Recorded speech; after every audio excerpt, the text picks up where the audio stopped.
Gentlemen, if I could have some silence for the chair, please.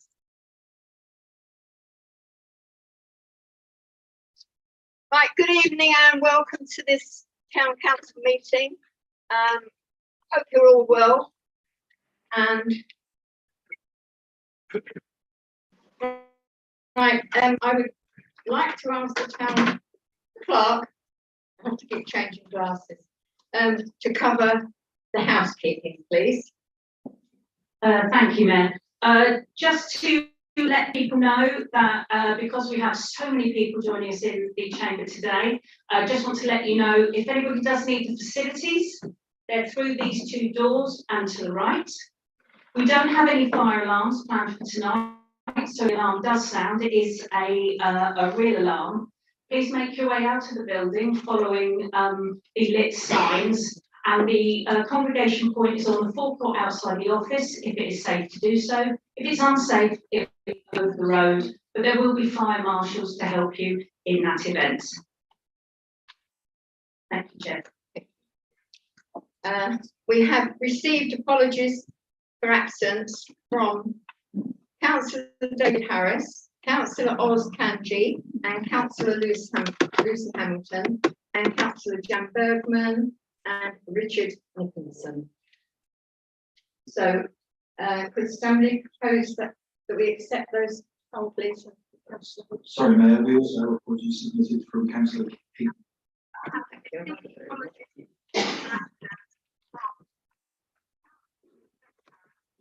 Right, so could we please have a proposer to accept them? Councillor Weller, and could we have a seconder, please? Councillor Frost. We have a show of hands for acceptance. Thank you. That is unanimous, Chair. Thank you. Thank you. And does anybody have declarations of interest? We haven't received any. Oh, yes, Councillor Hope. Thank you very much, Madam Mayor. I have submitted my declarations into the office with the town clerk, and I will be declaring an interest in item 8, which is the notice of motion for fun fairs. I know multiple operators through my work with various charities in the town. Also, item 9, the bid reapplication votes. I'm a member of William Thornton Lions Club who have financially received benefit from the bid. Both of those are non-pecuniary. And I also declare an interest in the CGR submission as a member of Dorset Council who will make the final decision. Thank you. And Councillor Watson, please. Pecuniary, non-pecuniary on number 8. And Councillor Brooks. Thank you, Madam Mayor. I also have a non-pecuniary interest in item number 8. Member of Wayne from Thornton Lions Club. Thank you. Councillor Taylor, please. Sorry. Could I just have clarification? Mr. What happens? Do we need to make a declaration about the community government review? No. So the advice stays the same as it has been previously from Jonathan, Mayor of Dorset Council regarding that. Thank you. And Councillor Weller, please. Thank you very much, Madam Mayor. I note that we've been told we don't need to declare an interest, but I would like to state that I will be abstaining from the vote because I don't want to find myself in a difficult position when it gets to Dorset Council. Thank you. Sorry, yes. Councillor. Thank you, Madam Chair. The same declaration as Councillor Weller. Is that it? Yes. Thank you. We're asked now to agree the minutes of the last meeting that was held on the 15th of February as a true and accurate record. There's a proposer. Thank you, Councillor Wadley. And a seconder, please. Councillor Frost. Thank you. Could we have a show of hands, please? 1, 2, 3, 4, 5, 6, 7, 8, 9, 10, 11, 12, 13, 14, 15, 16, 17, 18, 19, 20, 21, 4. Thank you. Anyone against? No votes, Chair. No. Any abstention, please? That's 1. That's carried. That's Thank you, carried. Chair. Right. We have no questions from councillors in advance of this meeting. So we now move on to my announcements, which I won't be giving tonight because this is a special meeting. I'll wait till our normal meeting to tell you what I've been up to. And right, public questions. We have no public questions prior to the publication of the agenda. I'm going to ask that any statements relating to the funfairs are saved until the funfair item is here with us and we can allow focus on that subject then. Are there any public questions not relating to funfairs?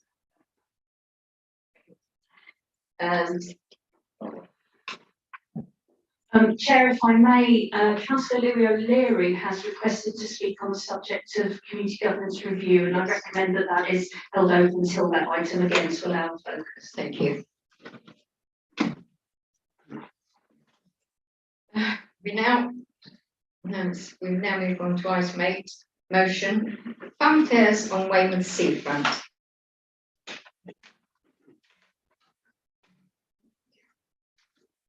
Madam Chair, Yes.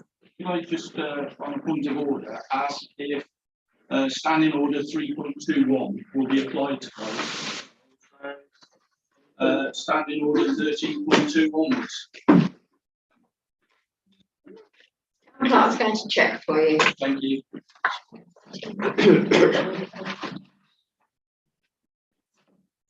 Finding our copy of standing order.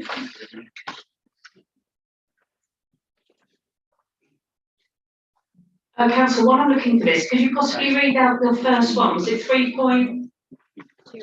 A councillor or non-councillor with voting rights who has a disclosable pecuniary interest or another interest, as set out in the council's code of conduct in a matter being considered at a meeting, is subject to statutory limitations or restrictions under the code on his right to participate and vote on that matter. As no pecuniary interests have been declared, no one is precluded from the debate. It says all other interests in the rule. Unless he has been granted a dispensation, a councillor or non-councillor with voting rights shall withdraw from the meeting when it is considering a matter in which he has a disclosable pecuniary interest that may return to the meeting after it is considered. Are we following those rules? We are following those rules and no pecuniary interests have been declared. Or other interests? The leaving the room only pertains to pecuniary interests. So you can declare an interest and still vote. And A non-pecuniary interest, yes. Thank you for the clarification. That's okay. Could you let me know what your second point of order was, please? That was it. Oh, okay, thank you. Thank you. I know there are many members of the public who wish to speak today on this subject. In order that we can allow as many people as possible to speak, I will be limiting each speaker to 3 minutes and asking the town clerk to please time it all. Thank you. Yeah, I've got it. When speaking, please do not repeat the points already made by other people. Thank you, and keep it quite concise. Right, first speaker, Mr. Edward Dante. Yes. Just on use of the microphone, there is a small button. If you press that, so anybody talking, if you press that so it goes green, you can speak for your 3 minutes, and then if you turn it off afterwards, it will allow other microphones to be put on. Only 2 microphones. Yeah, it should go green. Yes. Thank you. Good evening, everybody. Thank you for holding this meeting regarding the fair. My proposals would be to move the April the 29th visit to May the 1st visit to the Clock Tower site, and move the May the 6th to the 8th visit to the Clock Tower site from the Pavilion forecourt. Drop the October visit if need be. Event nights close at 10:30, normal nights 9:30, music to a minimum at all times.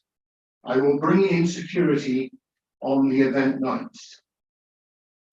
Regarding the pavilion being down last year 25%, 20 and 21, we all had very busy 2 years throughout the country after COVID. Myself and many other businesses all over the country, takings were down last year. It was general all over the country. That's not the Fun Fair's fault. We have security cameras now on our token cash box, and I know the pavilion has one on the front, so we would be able to monitor any antisocial behaviour taking place. Myself and my family are on site every day and night to deal with any issues, and I would give my phone number out to any of the local residents to contact me on any issues, because I haven't seen all this antisocial behaviour that is being claimed. I would welcome any of the authorities to come along and inspect the fair and monitor it when we are in Weymouth Free Fair. In August 2020, Richard Drax, Dorset MP, and Jason Remont visited my fair at the pavilion and sent me a letter thanking me for taking my fair to Weymouth. The Fun Fair has been coming to Weymouth for over 100 years, entertaining the public and bringing many people into Weymouth successfully. I find these accusations regarding the Fun Fair that I provide are blown out of proportion. I ask you to please reconsider your decision. Thank you very much. Thank you. And the representative from the Weymouth Hoteliers, Guest Houses and Leaseholders Association, I don't have the name. Who's speaking for me, please? Thank you. Can I have your name? Thank you.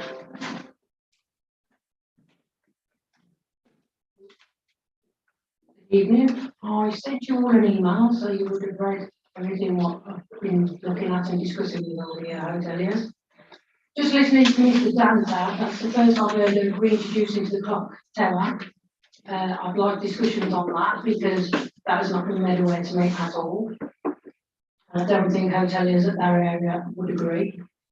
Other than that, I'd like to state, however many times I've stated before, we have never and not wanted the fair cancelled. It was just about raising concerns which the hoteliers was living with down near the pavilion. We've never stated we wanted it cancelled, and we've always said we've supported the fair. We've always said that. Nothing's ever been ever different. So where it's all blew up out of we more hoteliers and want the fair gone is reporters and everything else. I don't think social media's helped either with some of the comments we've seen. It's absolutely disgusting. You can sit behind your keyboard, that's no problem, but when you're living with it on your doorstep all day long, it does start weighing down, and that's what it does. And I'd like you all to please consider that. It's not on your doorstep, it's on theirs. That's it for now. Thank you. Callum Gettings, please, from the Weymouth Carnival CRC. The Weymouth Carnival is one of the most popular events in the town of Weymouth, and it is supported by Danza's Fun Fairs. This support is essential to the carnival and the local economy, as it provides a great source of income for both. So Danza's Fun Fair brings a variety of attractions to the carnival, including rides, games and food stalls. This adds to the carnival experience and helps to draw in more visitors. The Fun Fair also provides employment opportunities for local people, as well as providing a boost to the local economy. The support of Dance's Fun Fair has been invaluable to Weymouth Carnival and the local economy in previous years. Not only does it provide a great source of income, but it also brings a variety of attractions that help to make the carnival a success. This support is essential to the carnival and the local economy, and it is something that should be celebrated and not something to be revoked.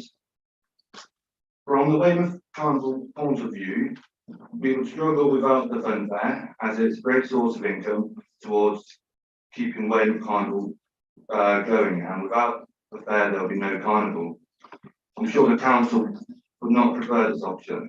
So for 2024, please consider keeping the fun fair for not only the benefit of both Weymouth Carnival and Dance's Fun Fair, but also to the local economy, as on the carnival day, a massive £2 million is put into the local economy, further boosting Weymouth and the seaside resort. Thank you.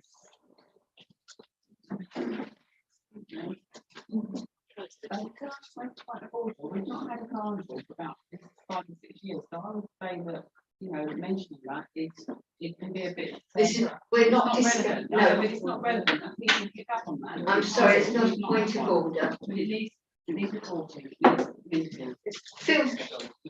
Phil say, please.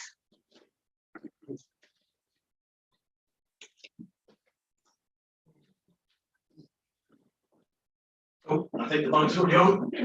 Good evening, ladies and gentlemen. You all know who I am, I'm sure. Phil Say from Weymouth Pavilion. How to put it in words, how things are simple. When the fairground is at the pavilion, our figures are down 25%. Across the board, food, drink, ticket sales. In the summer months especially, we suffer because of antisocial behaviour. Gangs of kids and youth to the point that we have to hire in security ourselves to protect the building and to protect the staff and volunteers inside. I don't think it's the fun fair's fault.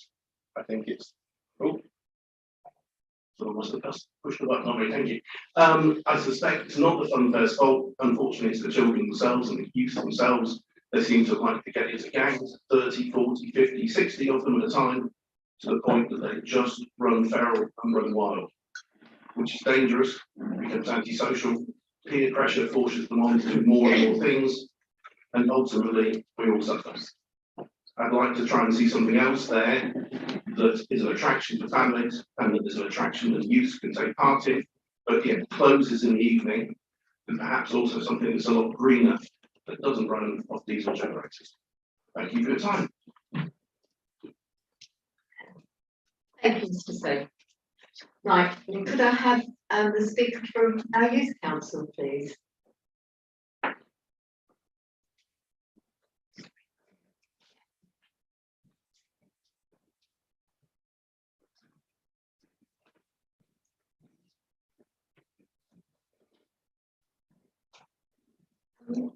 As a youth council, we're in favour of keeping the licence. It provides us with a fun place to spend our holidays and celebrations. There is such a staple of Weymouth in the summer, and to get rid of it is almost like taking away part of the town. So we hope that tonight the councillors will think on behalf of everyone and keep the rights.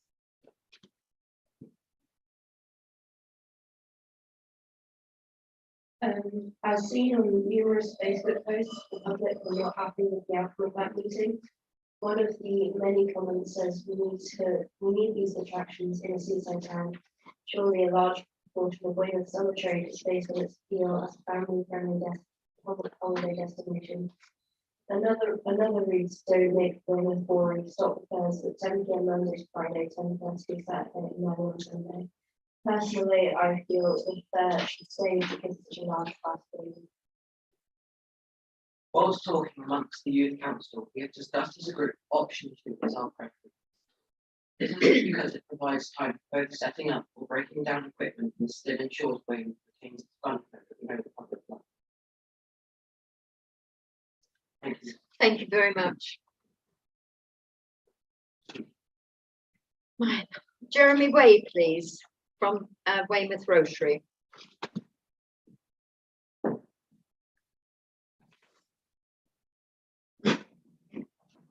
but work. Yeah. No, well, no. Maybe one here.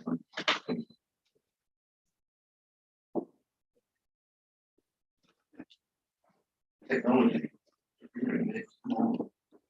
Oh, don't worry, speak from the heart. I'm losing the 3 minutes. Madam Mayor and council members, thank you for the opportunity to say my little bit. My name is Jerry Way, Weymouth born and bred, and I represent Weymouth Rotary Club. Last year I was their president, helping to raise money to support local charities. We've known Edward Danter and his family for many years, and I would like to tell you about what a hard-working, honest and trustworthy family they are. Our Rotary flagship event is the Fair in the Square, which I'm sure many of you will know. It's at the end of May, along the harbour side and down into Hope Square. Fun is the name of the game, and with the help of Edward and his family, Rotarians will raise around £20,000 for local causes. The fun fair is central to this, and we work together with mutual trust and respect. Edward runs a tight ship. It's hard work, but he loves it. He's been charged of the rides all of his life, and he loves coming to Weymouth. At Fair in the Square, there's never been an ounce of trouble or bad behaviour around the fun fair, and if there were, I know that the Danters would not stand for it. I feel that the accusations that have been made about this family with no grounds, and they don't deserve it at all. The livelihood of this good family is under threat, and I don't think this is fair. Pardon the pun. Yes, I'm afraid some kids do cause trouble. They always have, and they always will. But it's not fair to blame the organisers for a tiny minority of stupid behaviour around town. I say, long live the fun fair, and let's treat the Danters with the respect which they deserve. Thank you for this opportunity. Sorry, but I must apologise. I've got to rush off. I'm due at another meeting. So thank you for the opportunity, and I hope it all goes well for the Danters. Thank you very much. Thank you very much. Nicola Barker now, please, from Weymouth Sands. Good evening, everyone. I'd like to refer to my statement. I hope people read, obviously. Thank you very much for the 2 replies to these. Very appreciative of that. And just refer to 2 points from a meeting back in August of last year, where there was a proposed layout at the Jubilee clock. Now, we're not actually discussing what's going on at the clock now, I know, but I would like to reference council's decision and the words that were pointed out there, which are, in the north zone, north of the clock, this area can accommodate larger, taller rides, but not rides such as oxygen that generate significant noise or visual intrusion. The south zone, south of the clock, only smaller rides for young children, which make less noise and can be located here in order to minimise disturbance to the hotel on the opposite side of the Esplanade. Now, my question is, why are we different? Why north of the clock, south of the clock? Why are not all hoteliers and all businesses treated fairly and equally? That's my question to you. So, why is it okay one end of the Esplanade to have to do with this, or any resident, not even a business, any resident, would you be happy for this to be in a residential area? I don't think you would, not if it was on your book. So that's the question I posed to you this evening. What can we do to meet the criteria that other hoteliers have met for you to support them in this way? Why are we different? Thank you. Thank you. Would anyone else like to speak? Sorry, I didn't realise how to pick a name for first. Is it okay if I have a minute, please? Yes. Thank you. Can I have your name, please? Oh, yes, Chris Simmons. Thank you. Please not start on Limited Road, Western Road.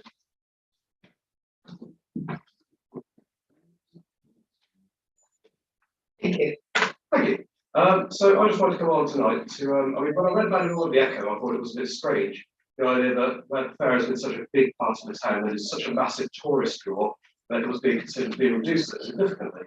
The town centre has already suffered quite a bit over the years, too many empty shops, and anything that reduces footfall in the town is adverse to business and the town's prosperity as a whole. The idea also that youths will be better behaved and less to do and occupy themselves seems slightly balmy to me. And I can't understand why it's such an important issue. The Services Committee, according to a quick read online, is 14 people strong, there are only 7 who attended the vote, of which 5 voted against and 2 vote for keeping it. And I just think it doesn't reflect well that although you have the group to consider, families aren't very well being considered. This isn't a family town, especially since lots of clubs closed.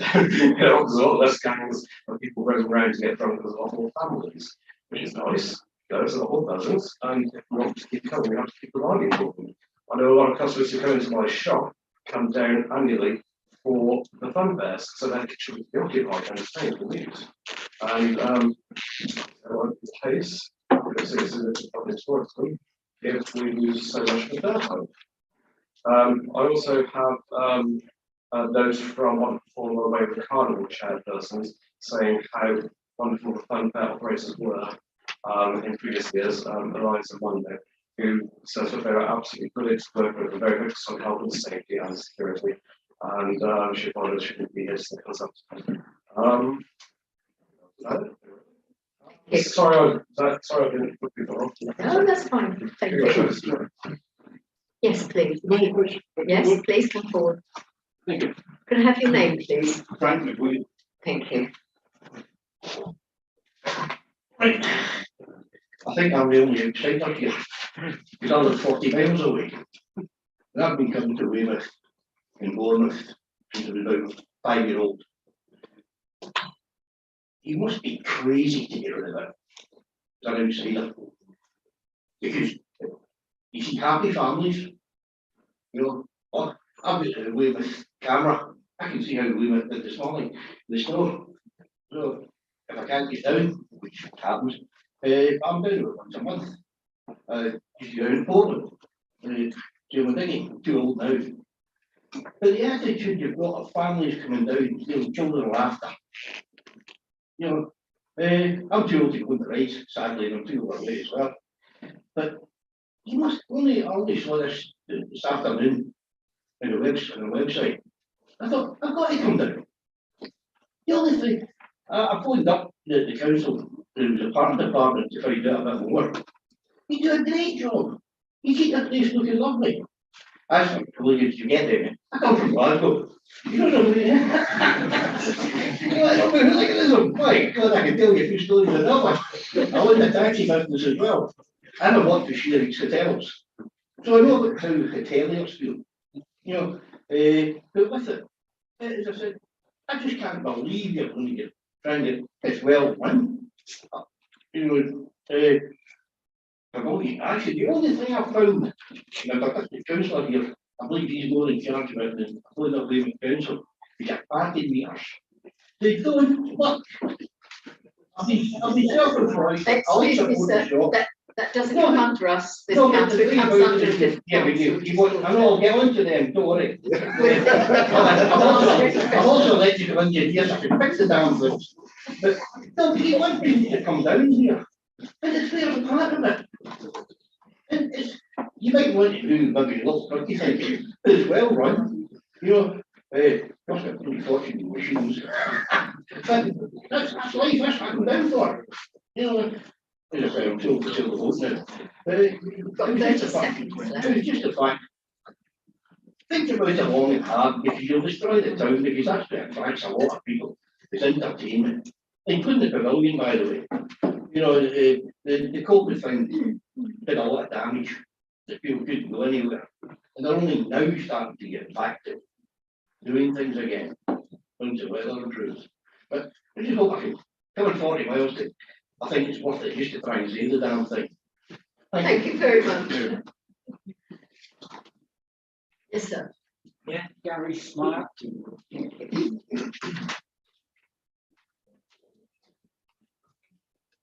Until recently, I was the port facility security officer, and one of my jobs was to allocate the fare, the living vans, etc., in where they had to go, and obviously the money would go to the harbour authority. But also, I was supervisor for CCTV when it was based down on the ferry terminal.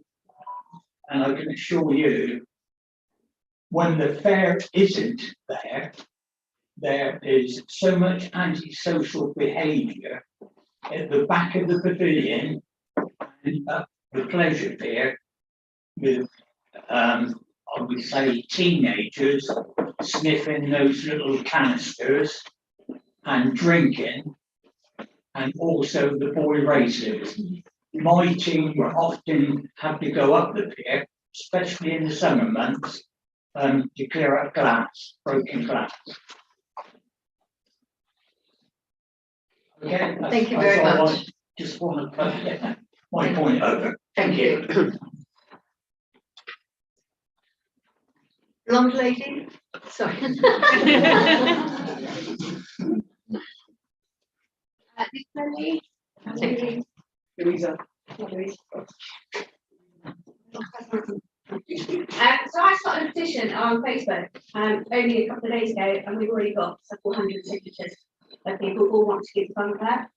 I actually live in Brookport and always come to Weymouth Fun Fair to see all my family. We all meet there. There is people even from Canada who want to stay Weymouth Fun Fair that come here on holiday and enjoy the fun fair. Also, if you do get rid of it, the nearest one for everyone to go would be somewhere like Weston, and then ends up taking all the business. Because surely this is going to affect all the businesses. Thank you.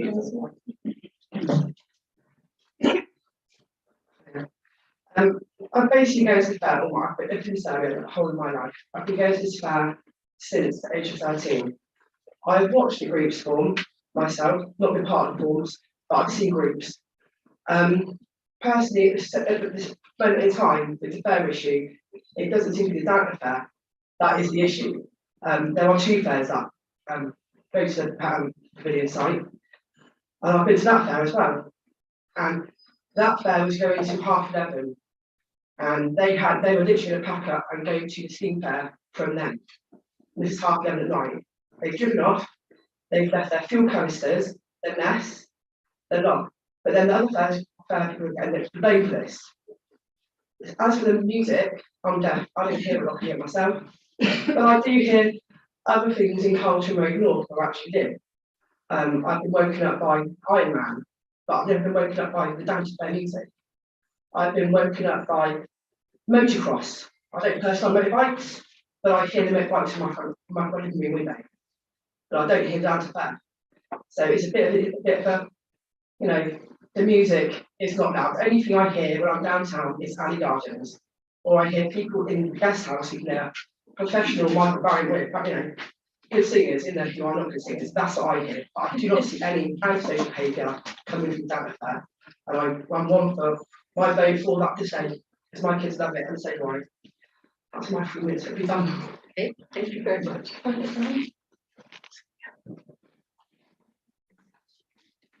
Right. We'll take these two speakers and then we'll move on. So, thank you. And then the gentleman after you. Thank you. I am David, Weymouth born and bred. I'm a family person. Downton Fair is the only thing children and family have to look forward to. There is nothing for young children to do in this world, especially in Weymouth. There is nothing for families to get together. They bring a lot of money into the council and to Weymouth and to the different businesses, even the hoteliers, because families are staying there. If you move it or get rid of it, you're getting rid of Weymouth. There is nothing at all in Weymouth for families. Keep the fair, get rid of the rubbish ones and keep Danters. It brings in work for locals and the people that are in the community. And bring back stuff for kids to actually do and not be going rummaging around doing aerosol cans and causing problems. There is nothing for kids in Weymouth. Thank you very much.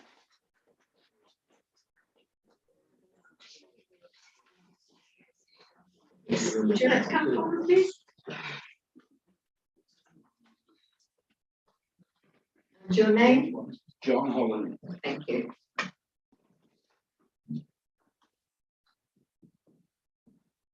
I'm from the Alexandra Gardens, which we've rented off the council for 60 years. I've been there myself for 40 years. I supply the amusements and the rides. I've noticed on the minutes for the meeting this evening, I'm one of the operators at the fairground.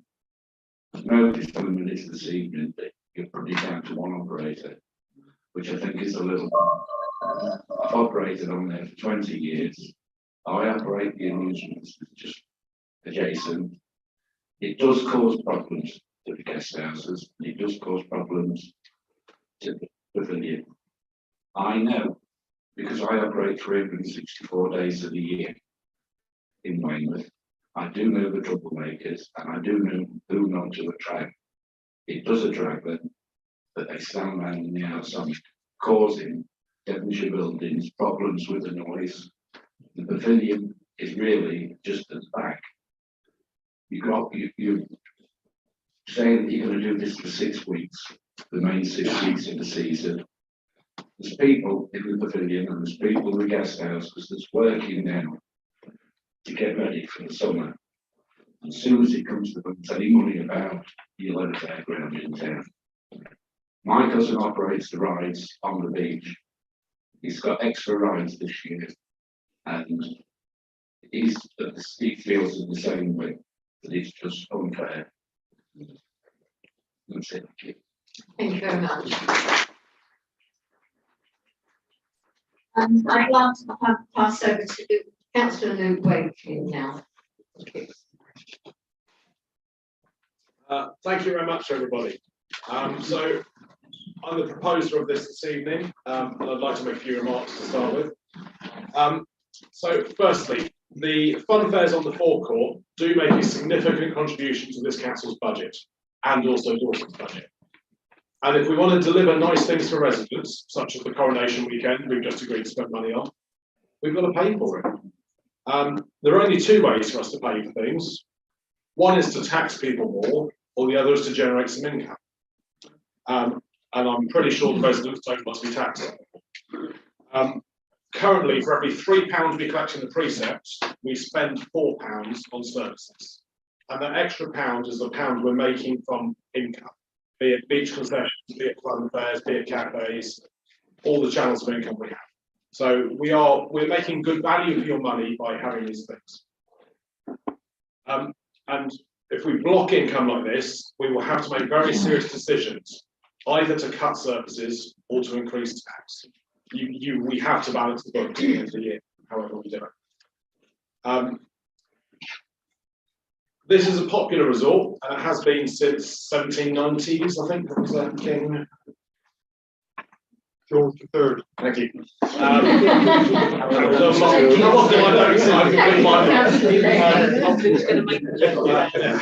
might have been there. Yes. Fun fairs have been part of the furniture here for many years, and some people will try and make the fun fair the fall guide for some of this perceived antisocial behaviour.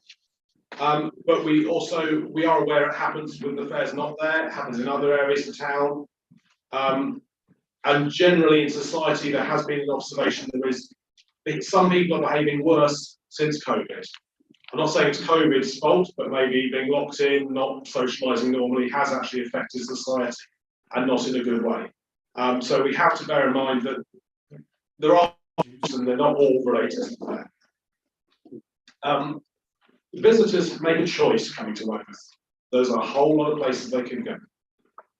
There are lots of places on the Dorset coast I might describe as quiet. Lyme Regis, Lulworth, Teignmouth, there's lots of lovely places. But we are a busy, lively seaside town. And people are choosing to come to a busy, lively seaside town and stay right in the centre of it.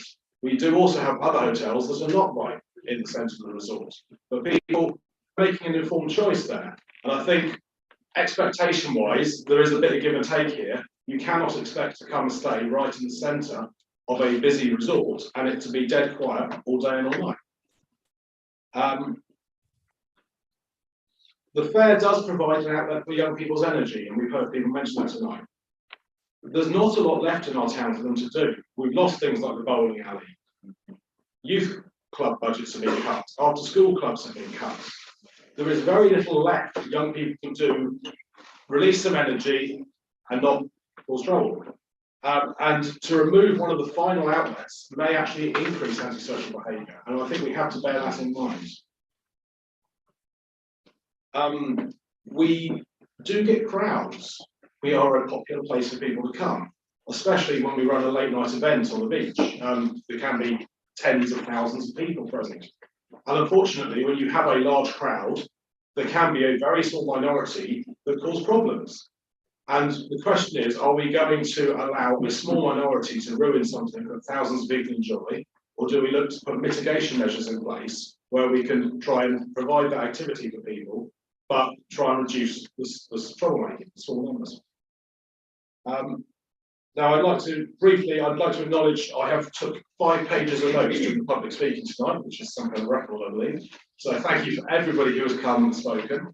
I have received several emails from hoteliers, and people keep stopping me in the streets to tell me, talk to me about this. So obviously we have found something that people are really passionate about, both for and against. In particular, the councillors were all sent a couple of videos by one of the hoteliers, and thank you very much for sharing that with us all. There was one which was actually from 2021 when we had a complaint about the fair, and I believe that is the only complaint we have on record about the fair and conduct. And that fair, I believe the music was very, very loud, and there was also a truck horn featured in one of the rides, which was very, very loud. And I believe after that incident, our officers spoke to the operators and we had some agreement.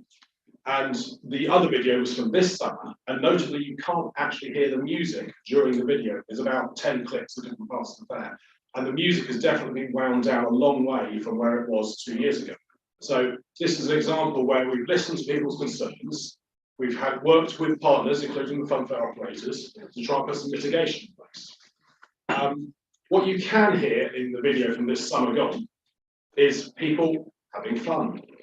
People do scream when they're excited, and the fun fair in some ways is there to bring that out of them. And personally, we are a resort, and I find it very difficult if we're going to say to people, you can come here, but you cannot have fun. Surely that is what we as a tourist resort are here to deliver to people. They're to come, they've brought their hard-earned money to spend on a week or a weekend away, and they want to enjoy themselves. But with everything, we need to balance this.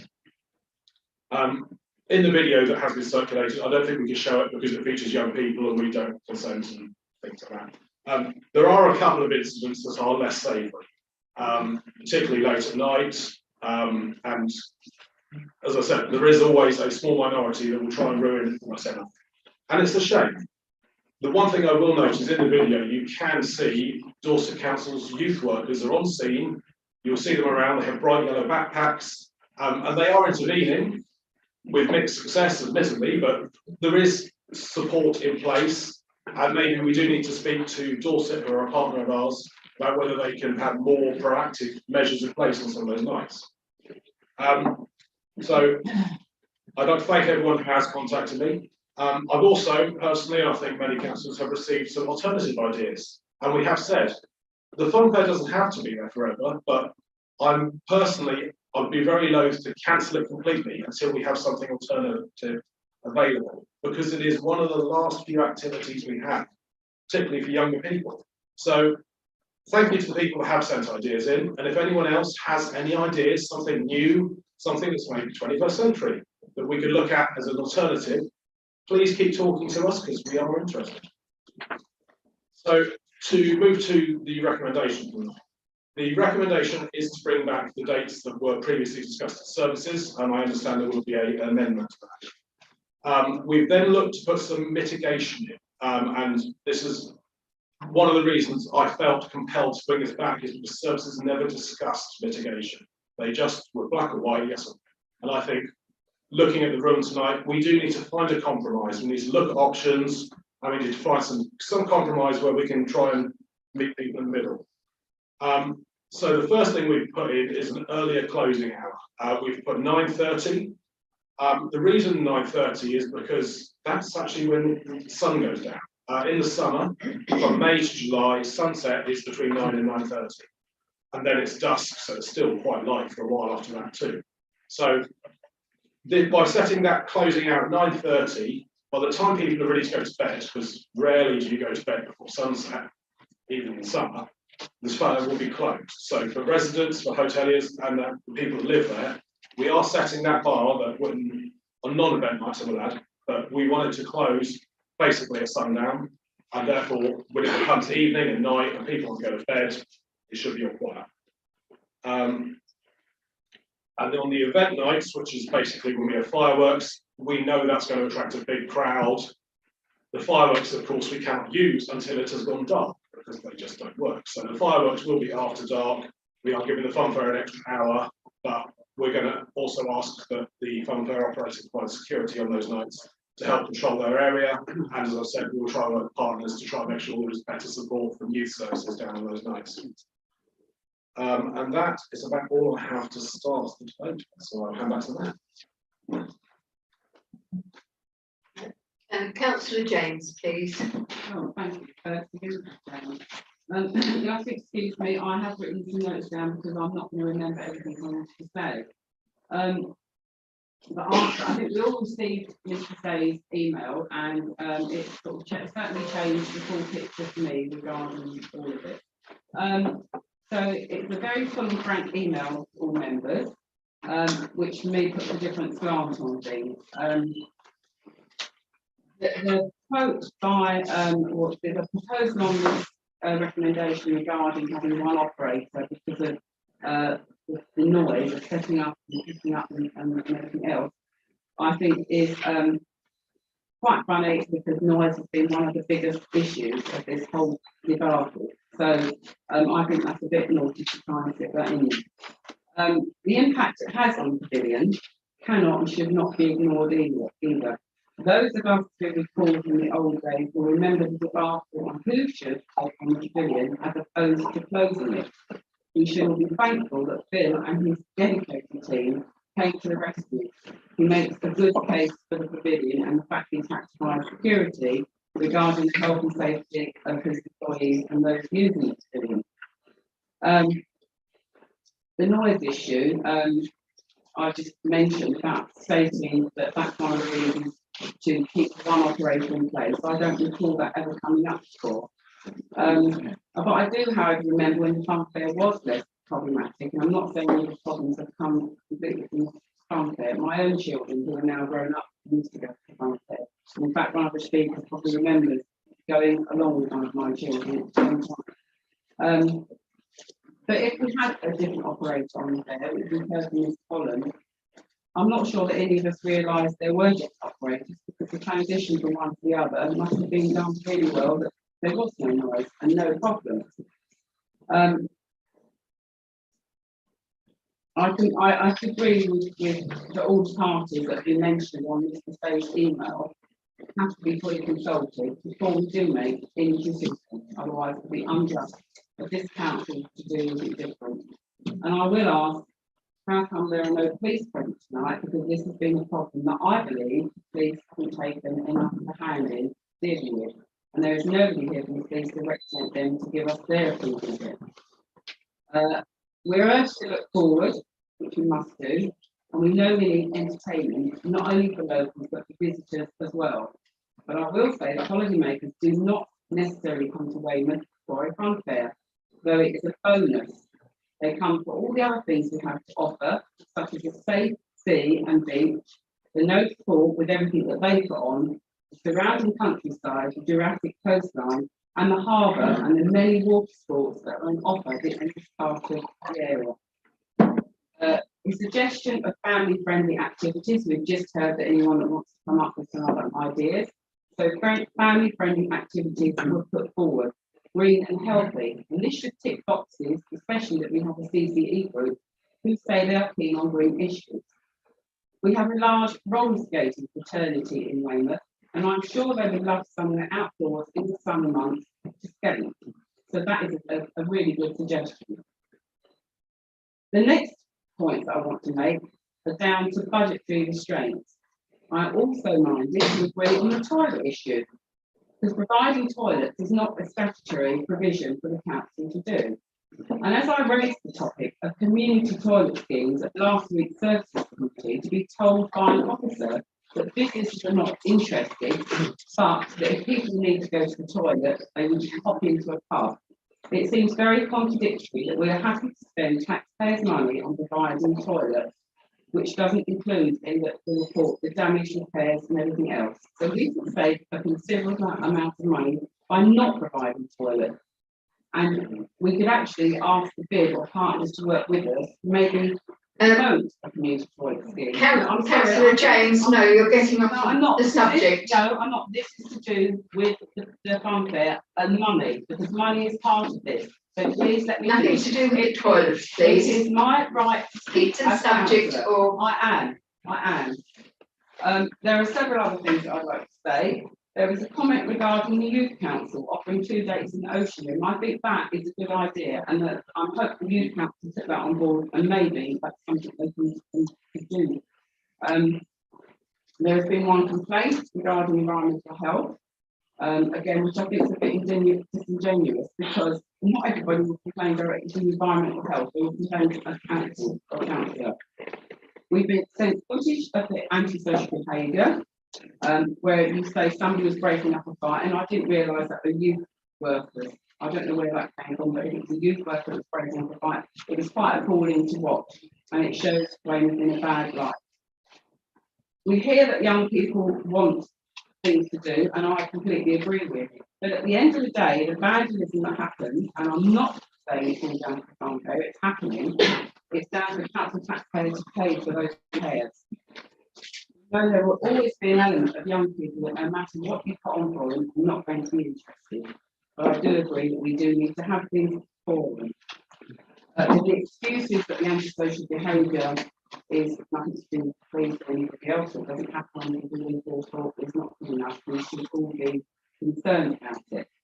So I would like to put forward some other options. I would like to ask that we have one fair operator for only 3 weeks at the start of the summer, a second operator for the 2 weeks, which I believe is Mr. Holland, and that we put out and see if we can offer us a more family-friendly alternative, as suggested by Mr. Say. Increase that offer in coming years. If a family-friendly offer is successful, we could offer an alternative site such as Logmore to the current operator, or secure the rear of the peninsula for the offer of the same operator, which was asked about, and all we got was Dorset Council can't give us a definite, and I think you need to have a word with that.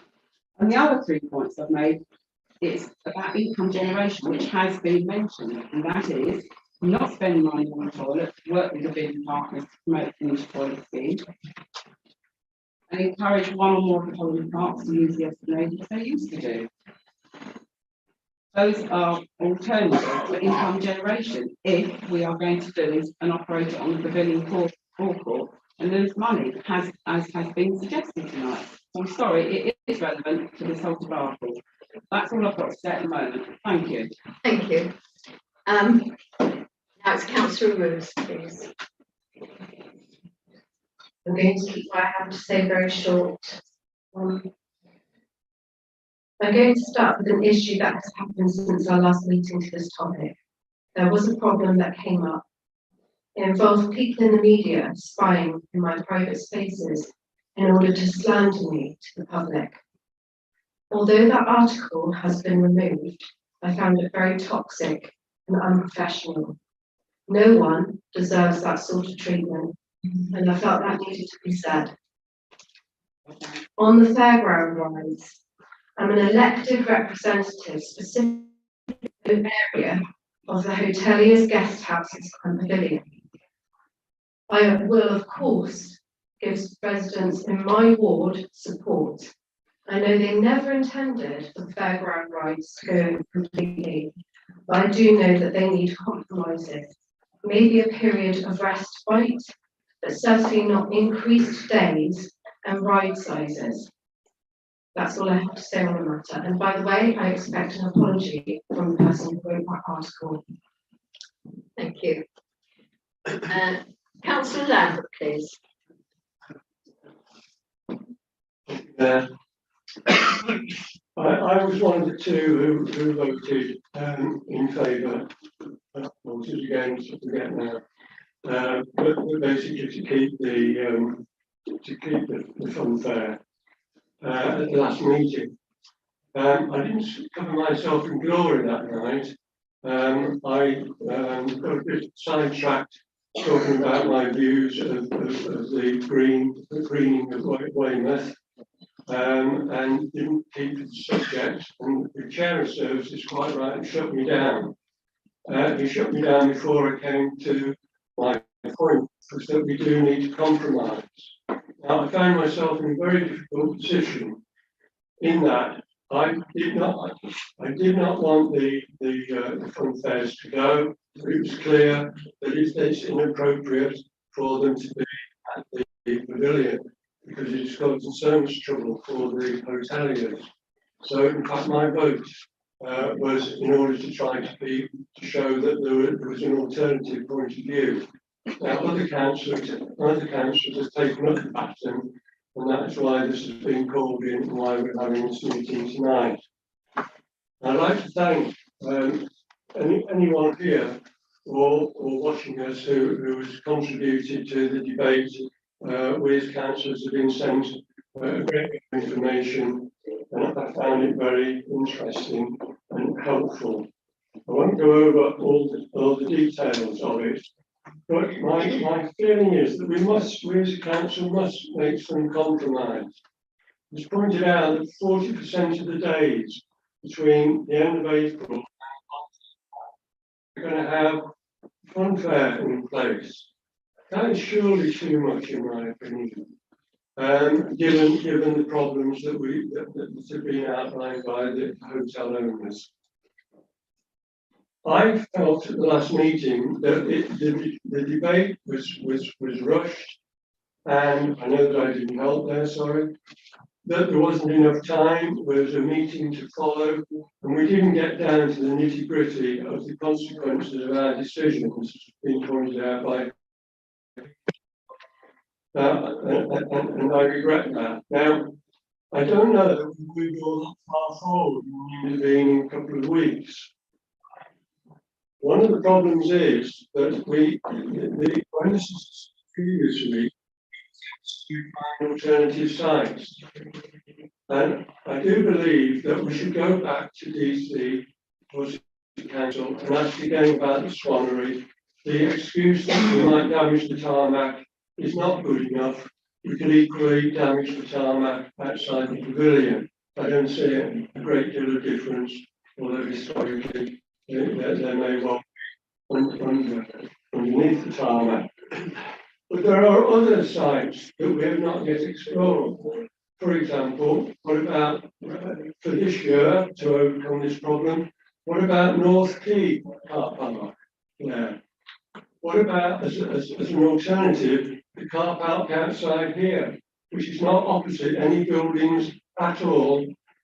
The noise may disturb us, shock horror, in our meetings at 7 o'clock in the town off the town hall here, but that's something we need to put up with. So I'm calling tonight for compromise, and I'm pleased to hear from Councillor Wakeling that there's going to be an amendment, and I hope that will significantly reduce the number of days. I've got real concerns about these mitigation points. I have been involved in noise monitoring in the past, and I think we're asking them to turn it down. What are we going to ask them to turn it down by 1 decibel or 10 decibels or whatever? It's going to be extremely difficult to police. I have a great deal of sympathy for the Dancer family. They are trying, have done their best to make their fun fair as green as possible. And when we visited last year, we didn't have, admittedly it was afternoon, we didn't have a great deal of problem with the noise. But undoubtedly for those people who are in those buildings directly opposite, life must be very difficult, and we're asking them 39 consecutive nights of noise outside their front window. I certainly would not want that. So we've got to get some compromise together here, fellow members, please. Thank you.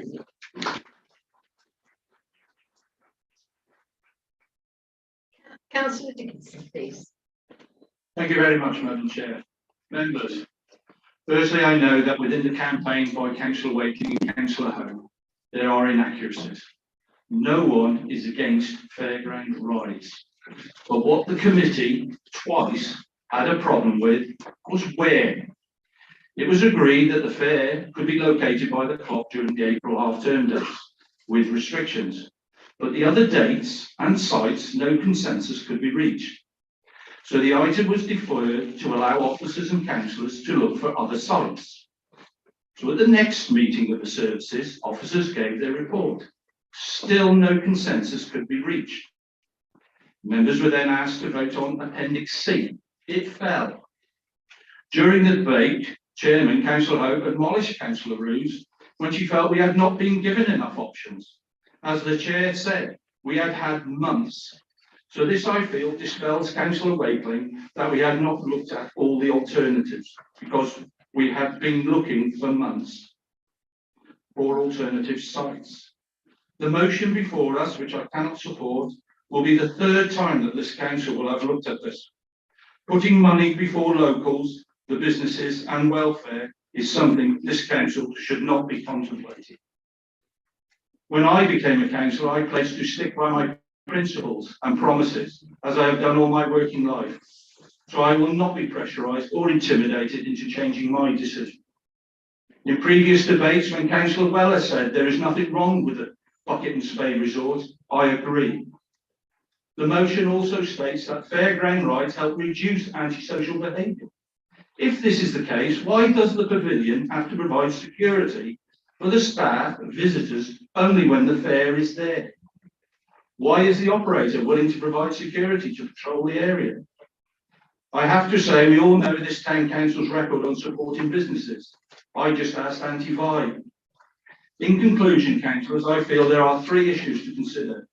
Do we support local residents, local businesses and our fantastic pavilion?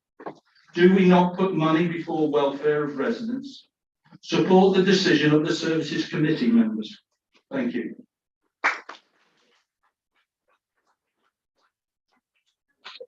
Please. I'll keep my input very short. I was involved in the Service Committee vote, fairly new to the whole process. One of the positives that's come out of this is suddenly my inbox filled up with messages from constituents with views at each end of the continuum. Can't move in Morrison's for a big stop for a conversation about funfair. What's become clear is a compromise, in my opinion, is the only way we move this forward. At both ends of the spectrum, it was certainly a number of days that seems to be the element that was up for discussion. So all I would like to see today is a sensible, polite conversation. Some of the conversations outside of this room have not always met that threshold, including from members of the public when I was shopping with my young daughter.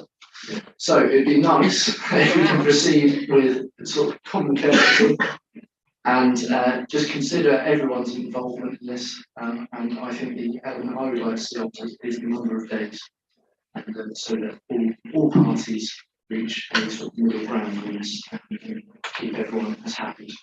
Thank you. Thank you. Does anyone else want to speak on this subject?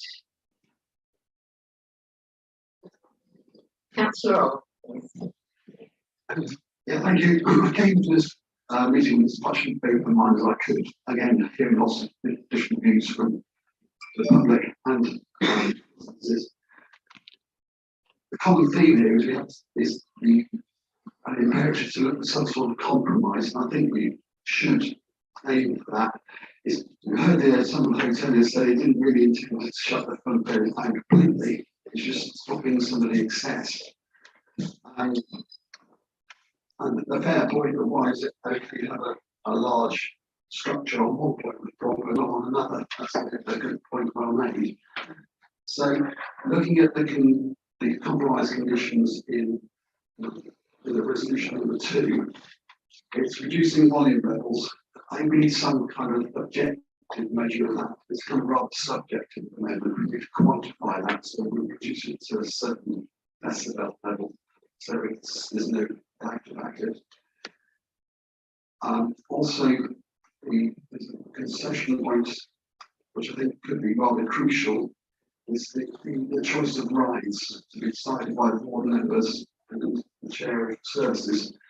I think that's one of the crucial, some of the real problems seem to come with the rather large rides. It'd be great if we could still keep the family rides going, but just for this year, not have some of the rather larger ones. I know that operators will lose money on that, but this is the compromise.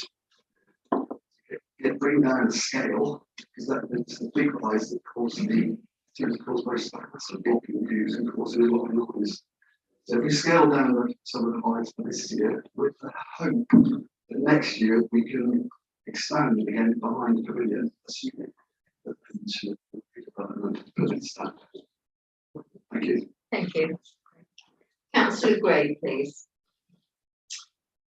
Thank you, Mayor.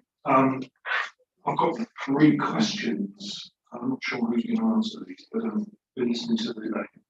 First one is, I'm not entirely understanding why we have to have one operator. So if somebody can answer that question, because I don't know the answer. So if somebody can tell me why the compromise is one operator, that's the first question. The second question was from the lady, I've got it down somewhere, about why, if we made a compromise at the Jubilee clock on the grounds of size, if we made a compromise there, what is different about the other end? So I'm not entirely sure what the difference is.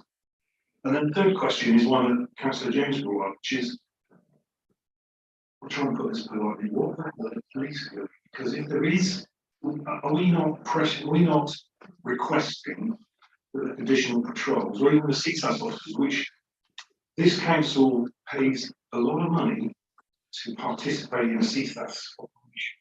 Can we not insist that they patrol on that evening as well? So those are my 3 questions. I can't make a decision until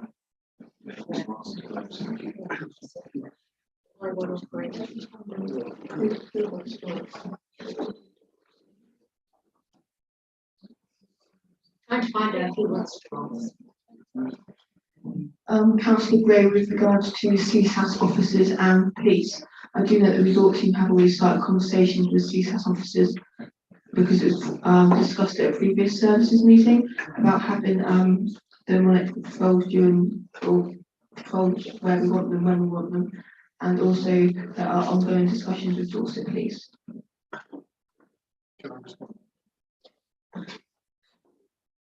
I do hear that, but the amount of money that we contribute to that scheme is in the thousands.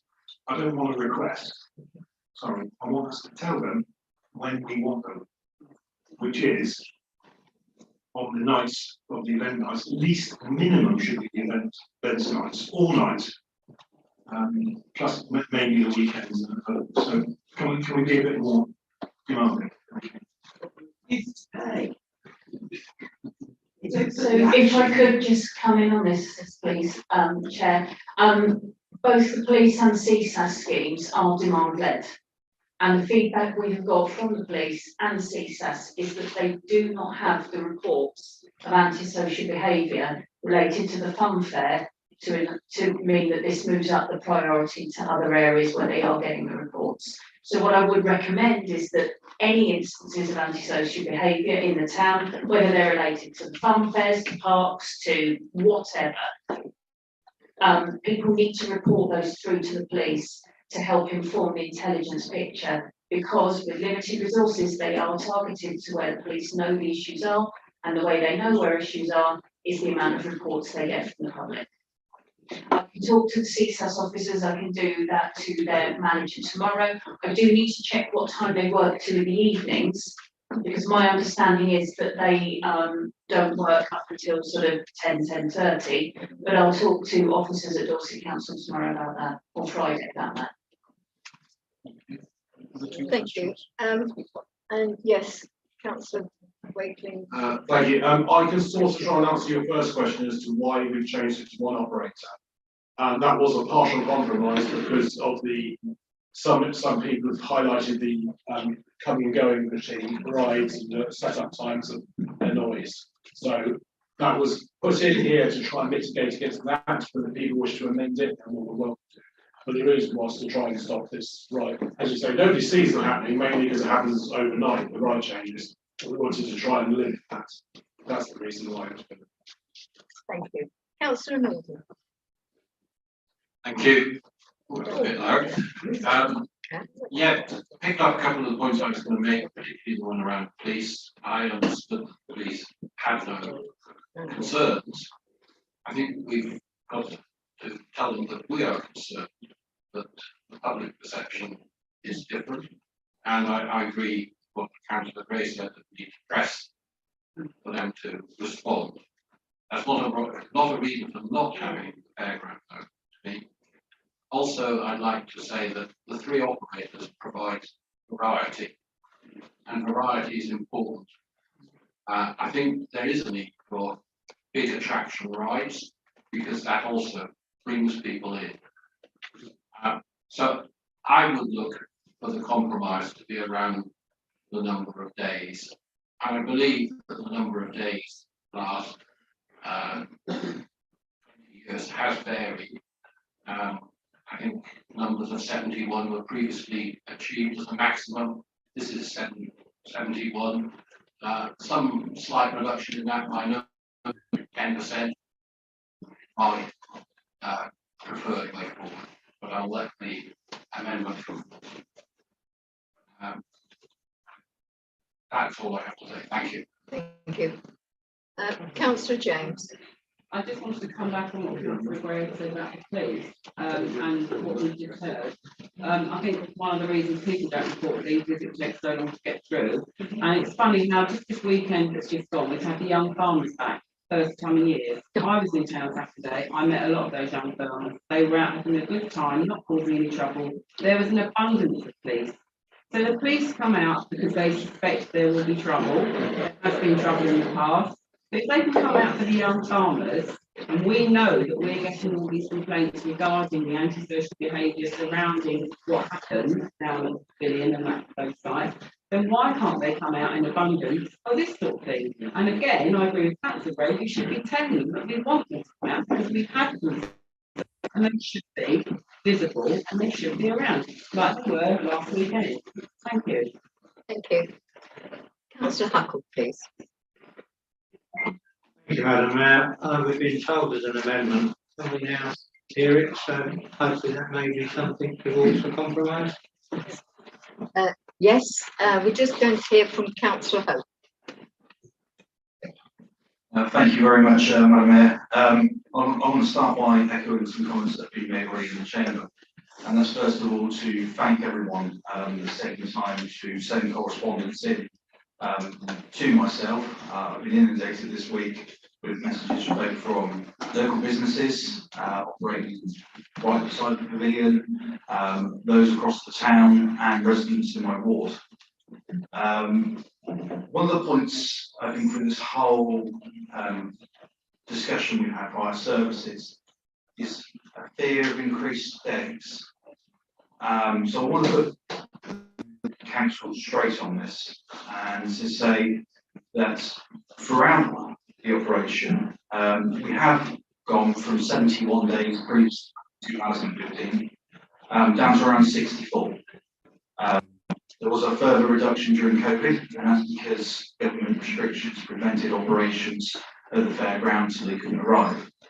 So to talk around the 74-day mark, as we are have been, isn't a big increase.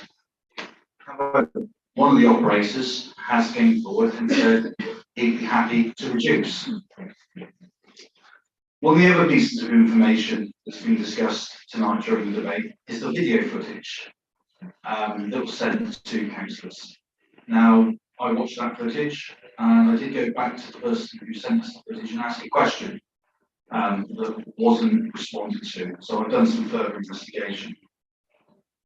Through that footage, there was various evenings sent to us, and members will say, as I said in my statement, there was definitely those nights that were quieter.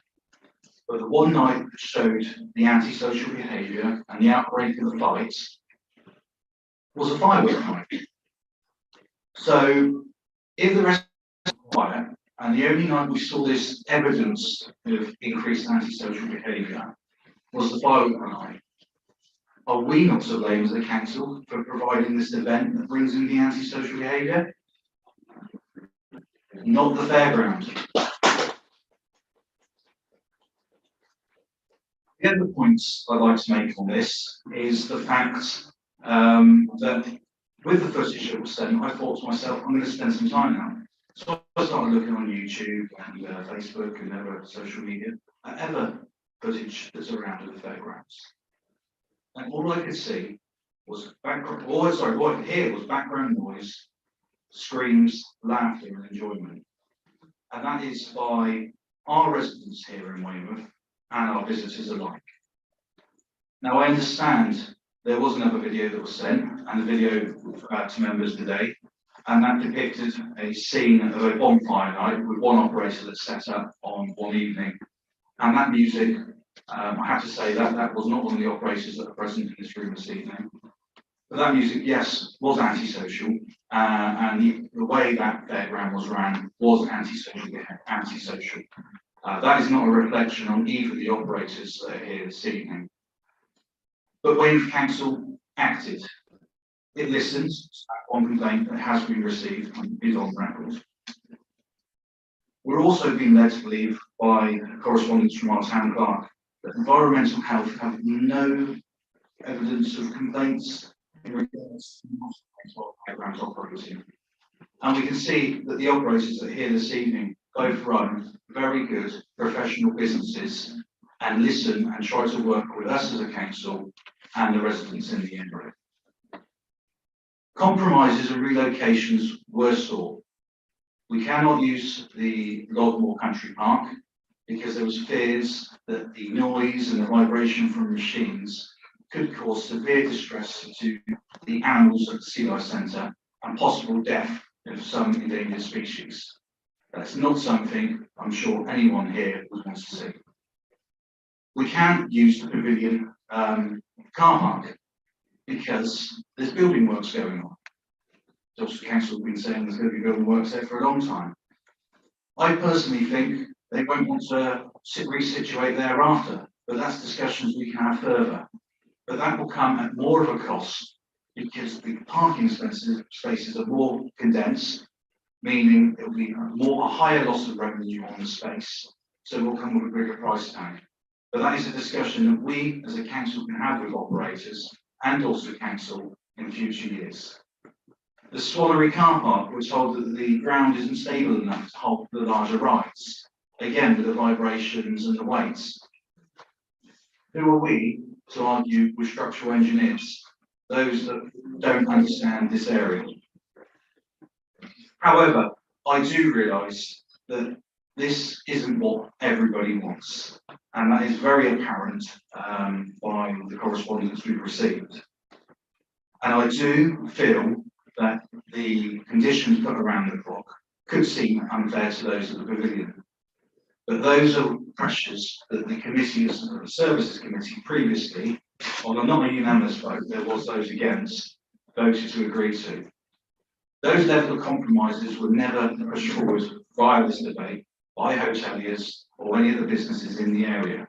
Because, and that's specifically why, when this motion was written, we did say that we want to take the element of the rides that are going to be operating there off the table and specifically talk just about the dates, which is what we're here to do this evening. Now on that, I am going to propose an amendment after hearing those compromises that are willing to be further offered. I have submitted that amendment to the town clerk so she has it in writing to display, but she's I think it's definitely easier to have that up on the board whilst we do that. Read them out. So if members want to try and follow this, and members of the public, my proposal for an amendment is as follows. Within point 1, the dates the 29th of April and the 1st of May, the 3 days, and the 6th of May to the 8th of May, a further 3 days, which means a 6-day reduction is removed from the dates offered at the Pavilion forecourt. The next part of the amendment that I'm proposing is that, and this is more of a formality for changing the text. Point 2, where we talk about the fun fair closing times, it now states no later than, which means the fairground, if it's quiet or it's rainy or we've got poor weather, which we never get here in Weymouth, but if it does happen, can shut earlier, because the motion as it was set would insist that they stay open to those times. So that's just a minor change there to say change from the word at to no later on both of those closing times. The next part of the amendment is on point 5, which will then say the already booked fun fairs at Easter, and then removes the comment of and the Jubilee clock site remain unchanged, and then adds in a point 6. The point 6 is that the council agrees to following fun fair bookings on the Jubilee clock site in addition to the agreed dates already at services committee held on the 18th of January 2013. And I have put reference there to the minute extract. And that will relocate those first 6 days that we were offering towards the end of April and May to that location under the appendix that's been given. That is my proposed amendment to the motion. Could you just repeat point 6, please, councillor? Yeah. But I haven't copied and pasted Right. it in. Okay. So point 6 is the council agrees the following fun fair bookings on the Jubilee clock site in addition to the agreed dates at the services committee held on the 18th of January 2023.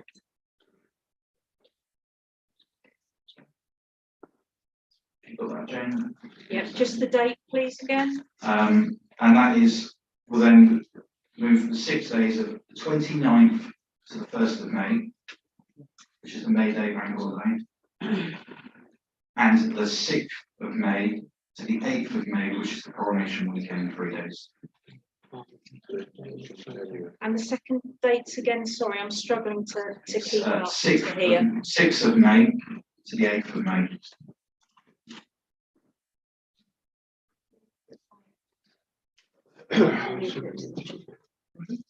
That is being deleted.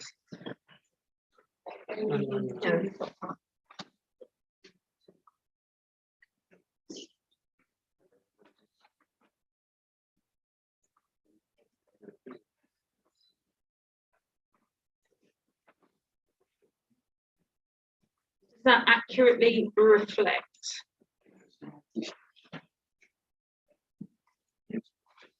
That's correct, yeah. Thank you.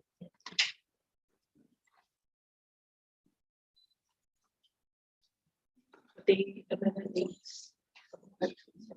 I'm proposing that amendment. Anybody would like to second?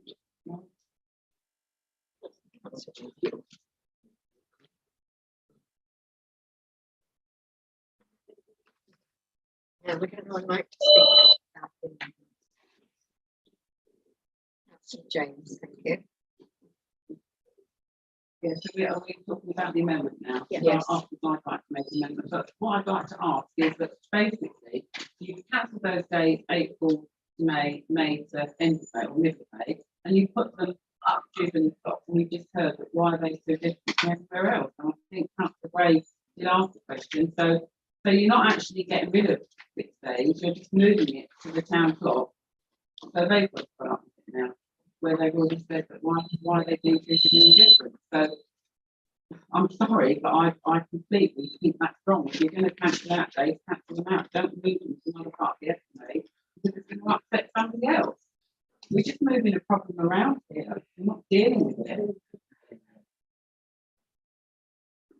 Right, and councillor Roos, please. Point of clarity, is that, can we confirm that that is what is being proposed? This is Sorry, the amendment. yeah, no, is what councillor James is describing an accurate about the proposal? No, I'd like to know when the person proposed it. I just want to check. That's all I didn't. So there's lots of questions there, but we didn't just get that confirmed.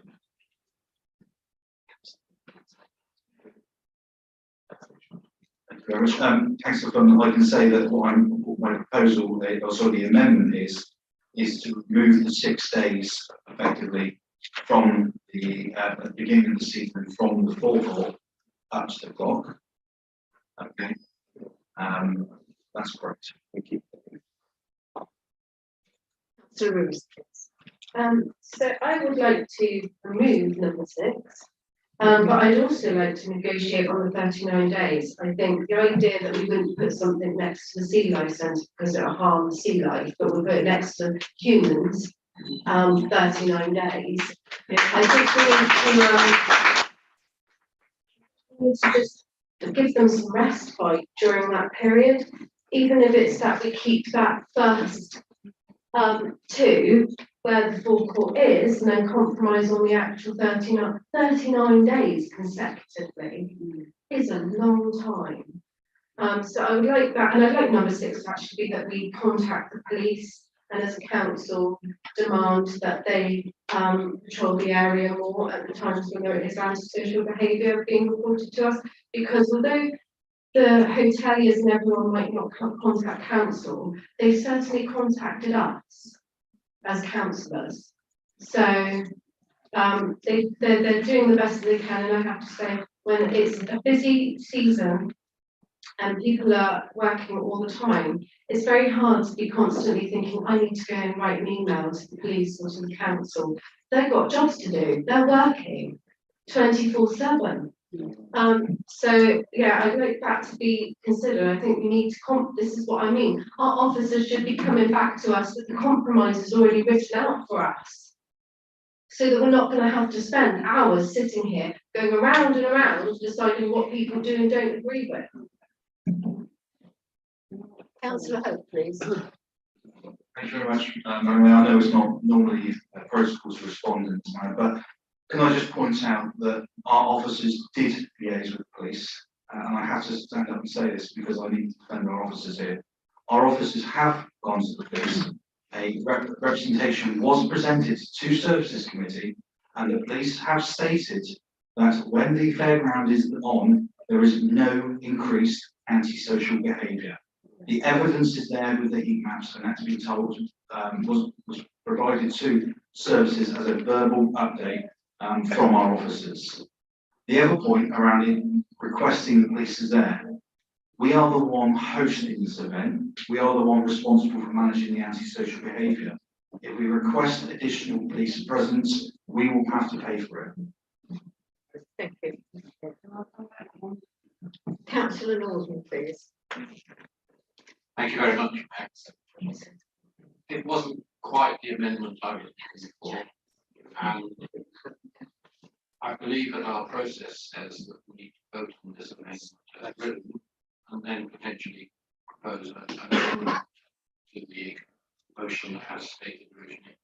I certainly think that's necessary. The way I would like to go is removing all the ones that are crossed out on the screen there, leaving number 5 unchanged, and taking away, moving them to the bottom. So effectively, a 6-day reduction, and we would stick with the decision which was made some while ago about Easter.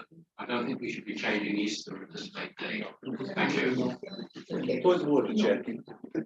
We are debating issues, but we've got a motion on the table that we need to vote for. We can come back to change them again, but this is the motion on the table that's been proposed and seconded, and we need to somehow get to a vote on this one and then have a debate on what's then the substantive motion. not keep throwing stuff into the room. Sorry, that's exactly what I said, Councillor, exactly what I said, and we need to vote on this, we're in agreement, and we need to, I'm speaking against what's on the table. We'll move to the vote. But we have a proposer and a seconder. So all those in favour? Of the amendment. No, we're talking about the. The amendment. Oh, the amendment, yeah, sorry.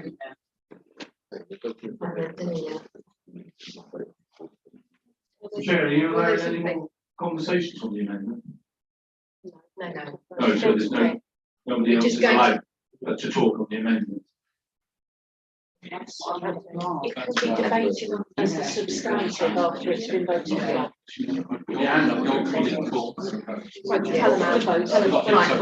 Right. So all those for, please. For the amendment. Yes, for the amendment. 1, 2, 3, 4, 5, 6.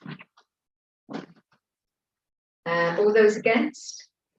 1, 2, 3, 4, 5, 6, 7, 8, 9, 10, 11, 12, 13, 14, 15, 16.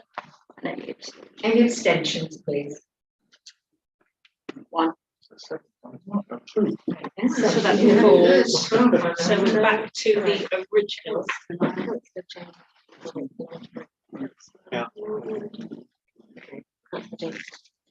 Right, Councillor James, please. Sorry, Yeah, I was next. I asked you to speak, Councillor Go. Yeah, I Switch off my I microphone. asked today, Yeah, I won't get down. She had her hand up the whole time. Right, I'd like to make an amendment to the point where it says about one operator. And go back to what I said earlier, that we have one operator for maybe the first 3 weeks.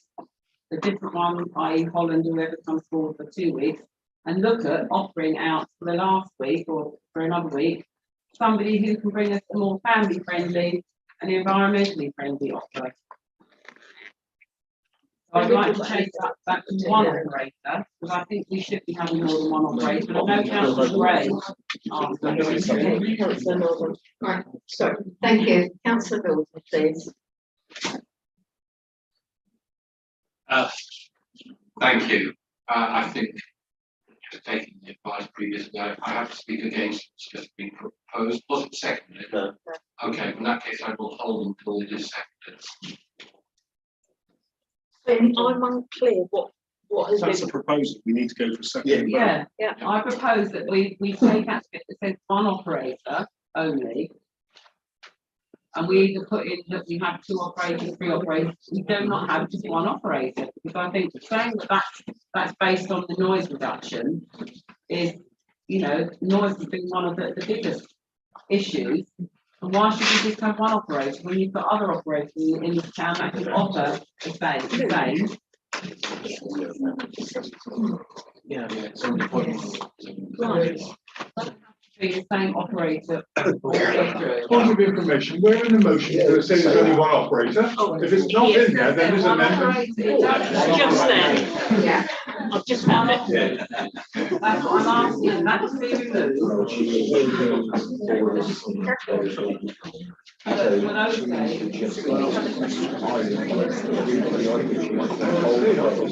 Sorry, Councillor James. Order, please. I've asked to ask you a question. Is that any reduction days, or are you just changing the operators? At the moment, I'd like to see more than one operator, please. Yeah, I'm not sure if anyone else wants to reduce the days, because I think we need to, but all you did was move those days down to the town clock. So unless we can find an alternative, which you've all said we can't do, none of you want to go for a lot more because it might harm the animals, but never mind the residents.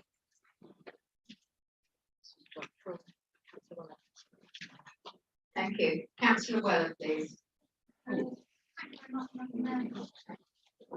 very much,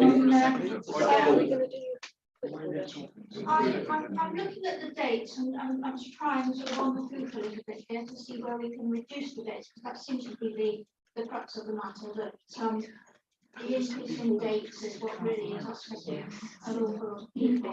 Point of Point order. of order, yeah. We need to be having a seconder before we. Yeah, vote. yes. Sorry, I was putting forward, I thought Not- that didn't have. You can do your amendment in a minute. Yeah, certainly, I thought that. One by one. Yeah. One by one. So we have a proposal from councillor James. Do we have a seconder, please? Councillor Hughes. Propose a vote. Yes. All those for, please. 1, 2. Oh, 3. All those against? 1, 2, 3, 4, 5, 6, 7, 8, 9, 10, 11, 12, 13, 14, 15, 16, 17, 18, 19. Any abstentions? Any abstentions? 1 abstention.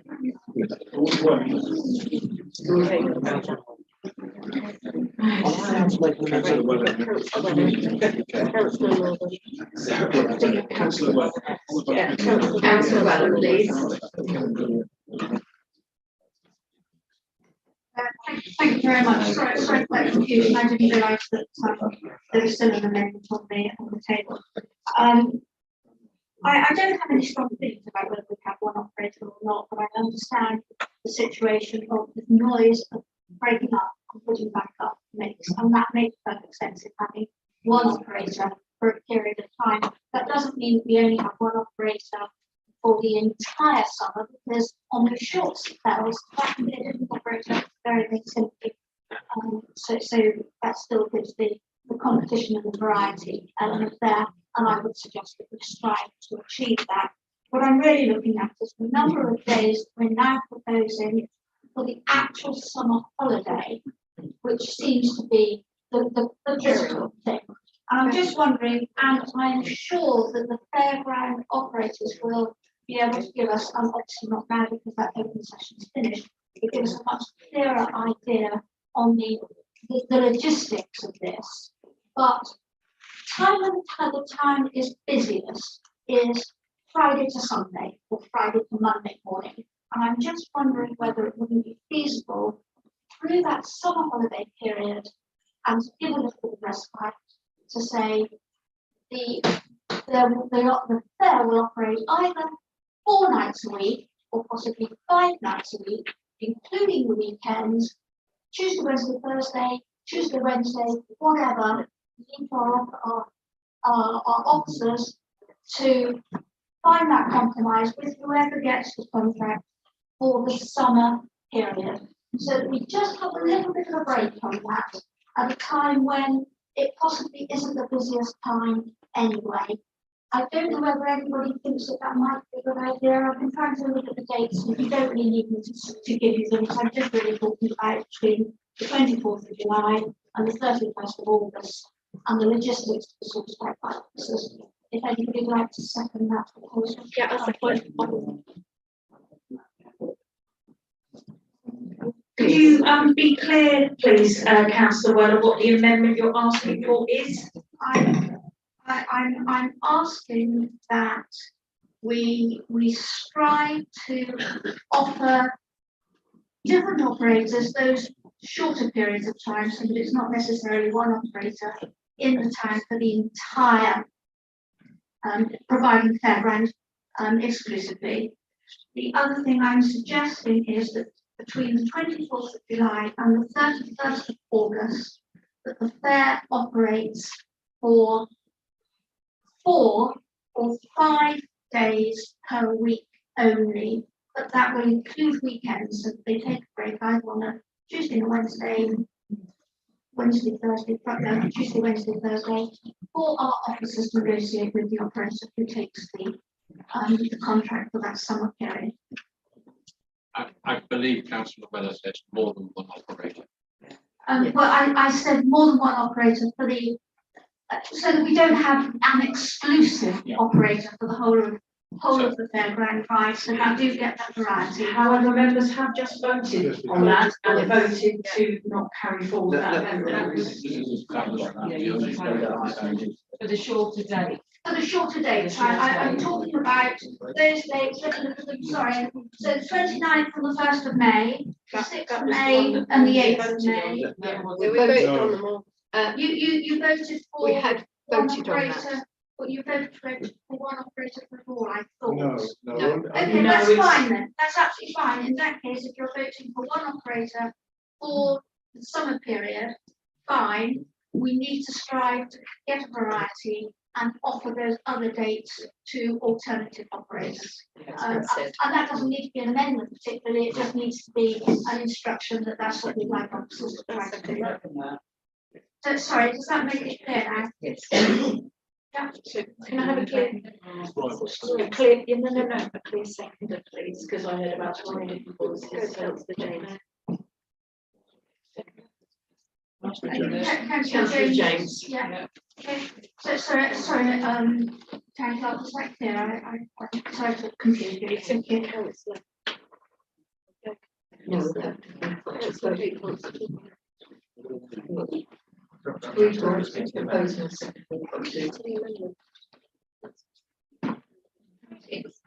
Can I suggest the drafting ought to be just at the end of that fourth bullet point? Don't delete anything, just at the end of it, on the basis of 5 working nights a week, leaving 2 without operation.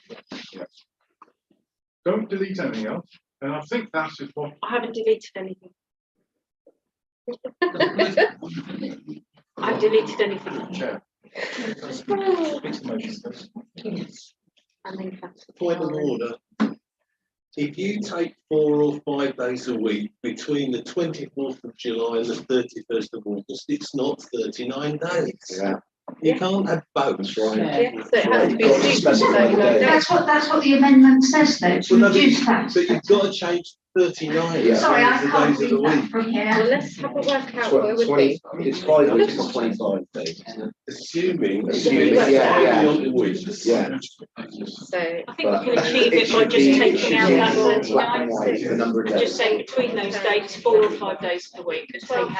out. Well, Take it well down raised. by at least 12 days. We can just remove that day. Sorry,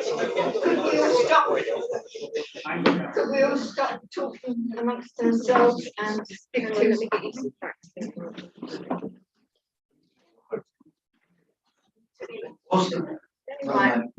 Was the date numbers to be sorted, if I can just speak to the concept of that motion or amendment, and that is, we would still have to pay the land rent to Dorset Council. Okay, that's the consider, because we wouldn't expect the operator to break down for 2 days, and then move that. And because the rides would still be occupying that site, we would have to pay the ground rent to Dorset Council. And I don't think as a council then we could also then pass that as well as our booking charge on to the operator. So it would actually have a negative financial impact on us as a town council to stick those rulings. But that's what's known as compromise. I'm just saying why I could. Councillor Weller, I believe the mayor didn't ask you to speak. But no, Right, we're going to move to the vote now, please. The amendment, sorry. Is it a point of clarity? No, I'm expressing a view on the amendment because you've not had any views, you've only had a point of clarity. Thank you. So the view that I have is that, sorry, but the view I have is that we need to reduce the 39 days. This approach, whilst it appears attractive, it's difficult logistically. And I'd like to suggest we reduce the 39 days to 30 days and leave it up to the officers to negotiate. And if that involves more than one operator coming on site and you have a different setup, that to my mind is a good idea. So I'm minded to vote against this. It's getting much closer, but I just think we need to reduce the number of days in that peak summer period. Thank you. Councillor Gray. We need to vote on this. can we just go to the vote on this amendment? Yes, thank you. Right. So we have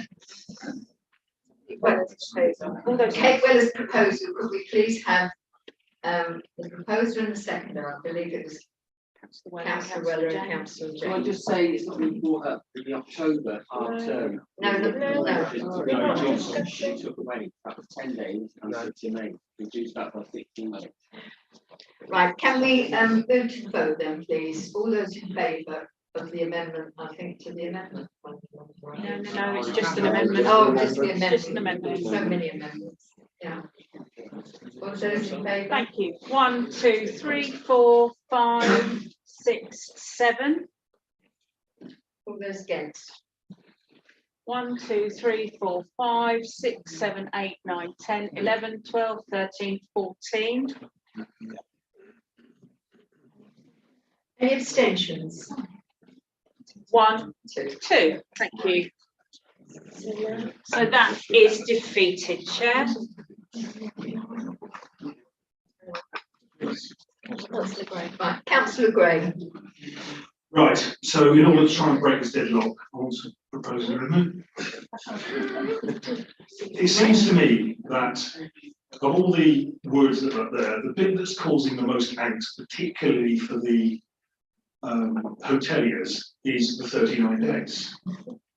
And the words respite were used and constant noise. So I would like to propose that we do away with the 24th of July and just call it an August.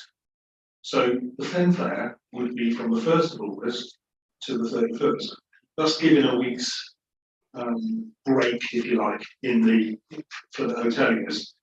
And also, I think in measuring the disturbance or not, we don't have a clean week to measure against. It's in the summer versus the August week. So we can monitor, we can ask the police and the CSAS and everybody else, Bill, at the pavilion, to see whether there is a difference. I'm sure there will be because of the crowds, but it seems to me that we need to break the 39 days really, which is, I'm happy with the other days because three day, there is a break, half term there is a break. I just think that might be a more rounded way of looking at it as an August holiday. I'm looking for a second. I'll second it. There we go.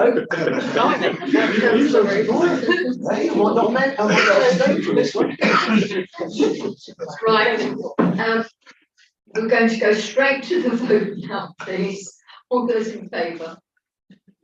1, 2, 3, 4, 5, 6, 7, 8, 9, 10, 11, 12, 13, 14, 15, 16, 17, 18, 19, 20, 21.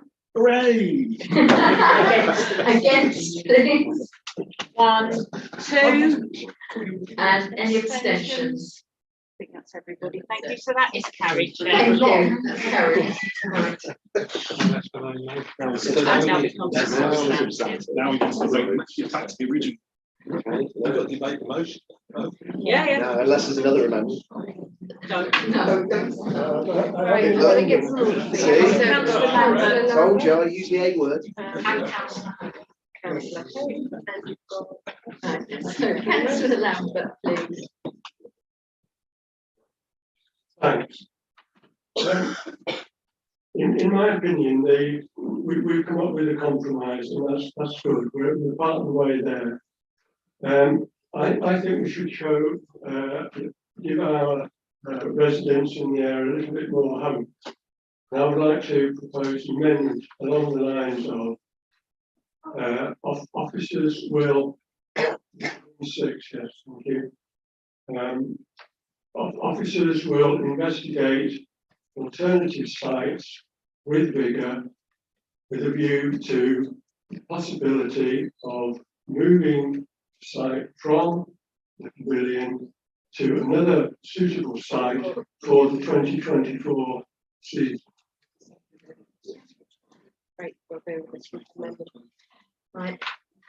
James, seconder. Yeah. Can we go to the vote, please? Hang on, because I haven't quite finished typing yet, Chair. Sorry. That's not how you spell bigger. Spell bigger. There we go. Not you spell will, I? So that is a proposal from Councillor Lambert. And you need a seconder, which is Councillor James. Yeah. I'd like to ask a question. Why can the fair not be put on grass? Why does it have to be tarmac? Could you operate on grassed area? Because if that's the case, we should stop looking just at car parks, surely.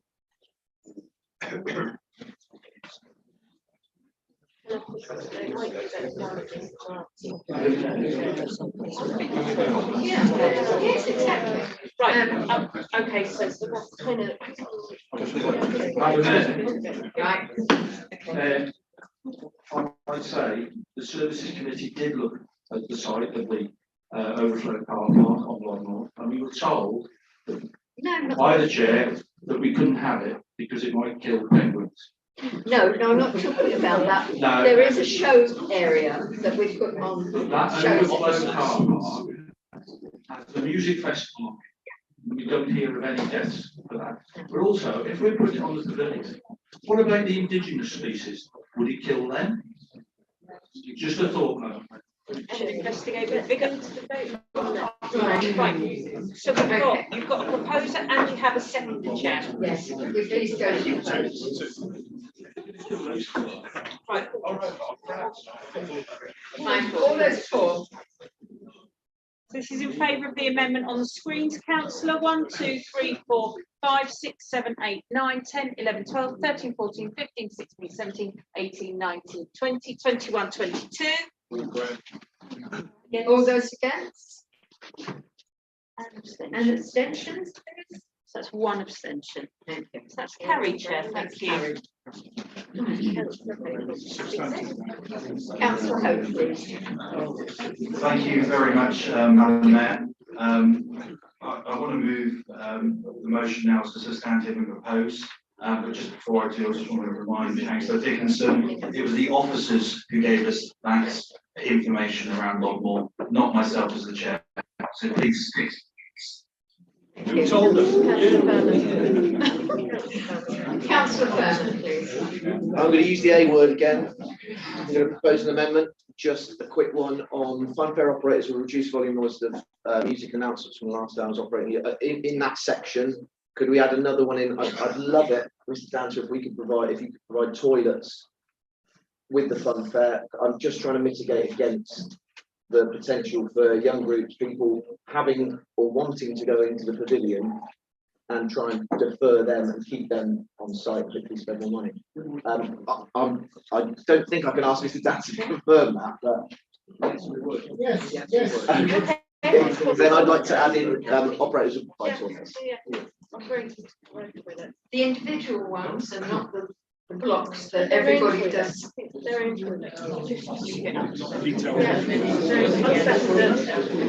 the proposer for that is councillor Furman and seconding chair, councillor Roos. Can we go to the vote? All those in favour? 1, 2, 3, 4, 5, 6, 7, 8, 9, 10, 11, 12, 13, 14, 15, 16, 17, 18, 19, 20, 21, 22, chair. Thank you. All those against? None, chair. Any abstentions? 1, chair. So that is carried. Becomes part of the substantive.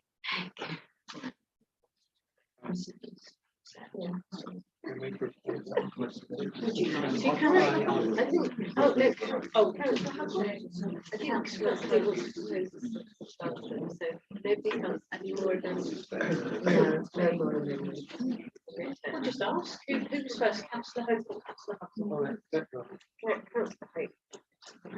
Councillor Hope.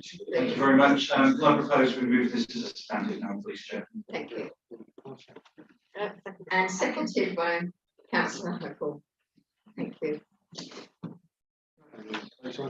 Can we vote? All those in favour? 1, 2, 3, 4, 5, 6, 7, 8, 9, 10, 11, 12, 13, 14, 15, 16, 17, 18, 19, chair. All those against? 1, 2, 3. Any abstentions? No, well, he can't. Well, it doesn't matter, he can't. Can't cast the vote No. back there. No. So no abstentions. No abstentions. Thank you. So the substantive is carried, Chair. Thank you very much. That concludes talking about the fairground. Now, could I please say, if you want to go home, anybody that is here just purely for this discussion, then please feel free to go. And the rest of us are going to have a little break.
Right, we do 2 minutes and then you're up. So if you take a seat there.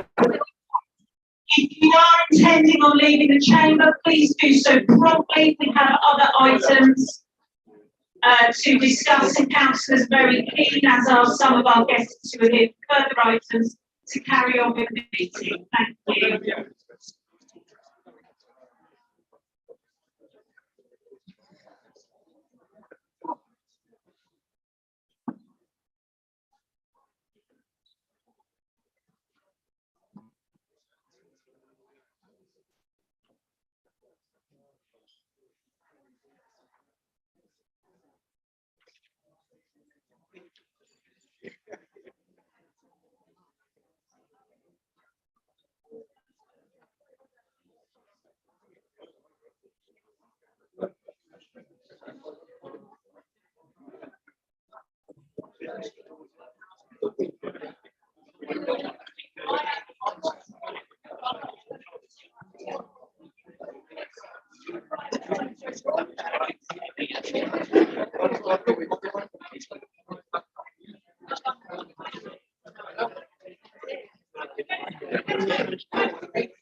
I move that we restart the meeting now, in the absence of the mayor, Councillor Root, would like to take over.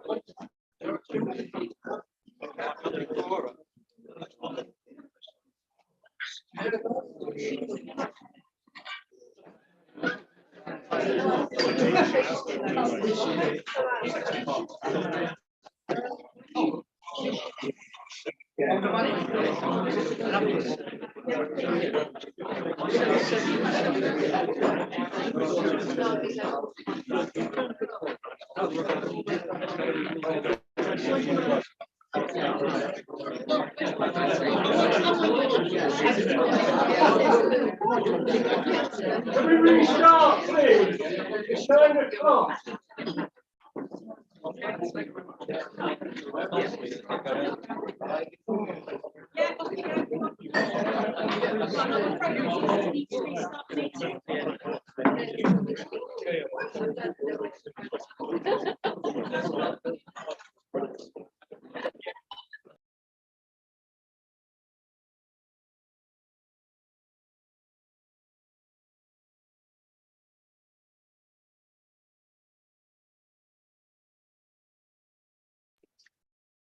Then I hand over to Councillor.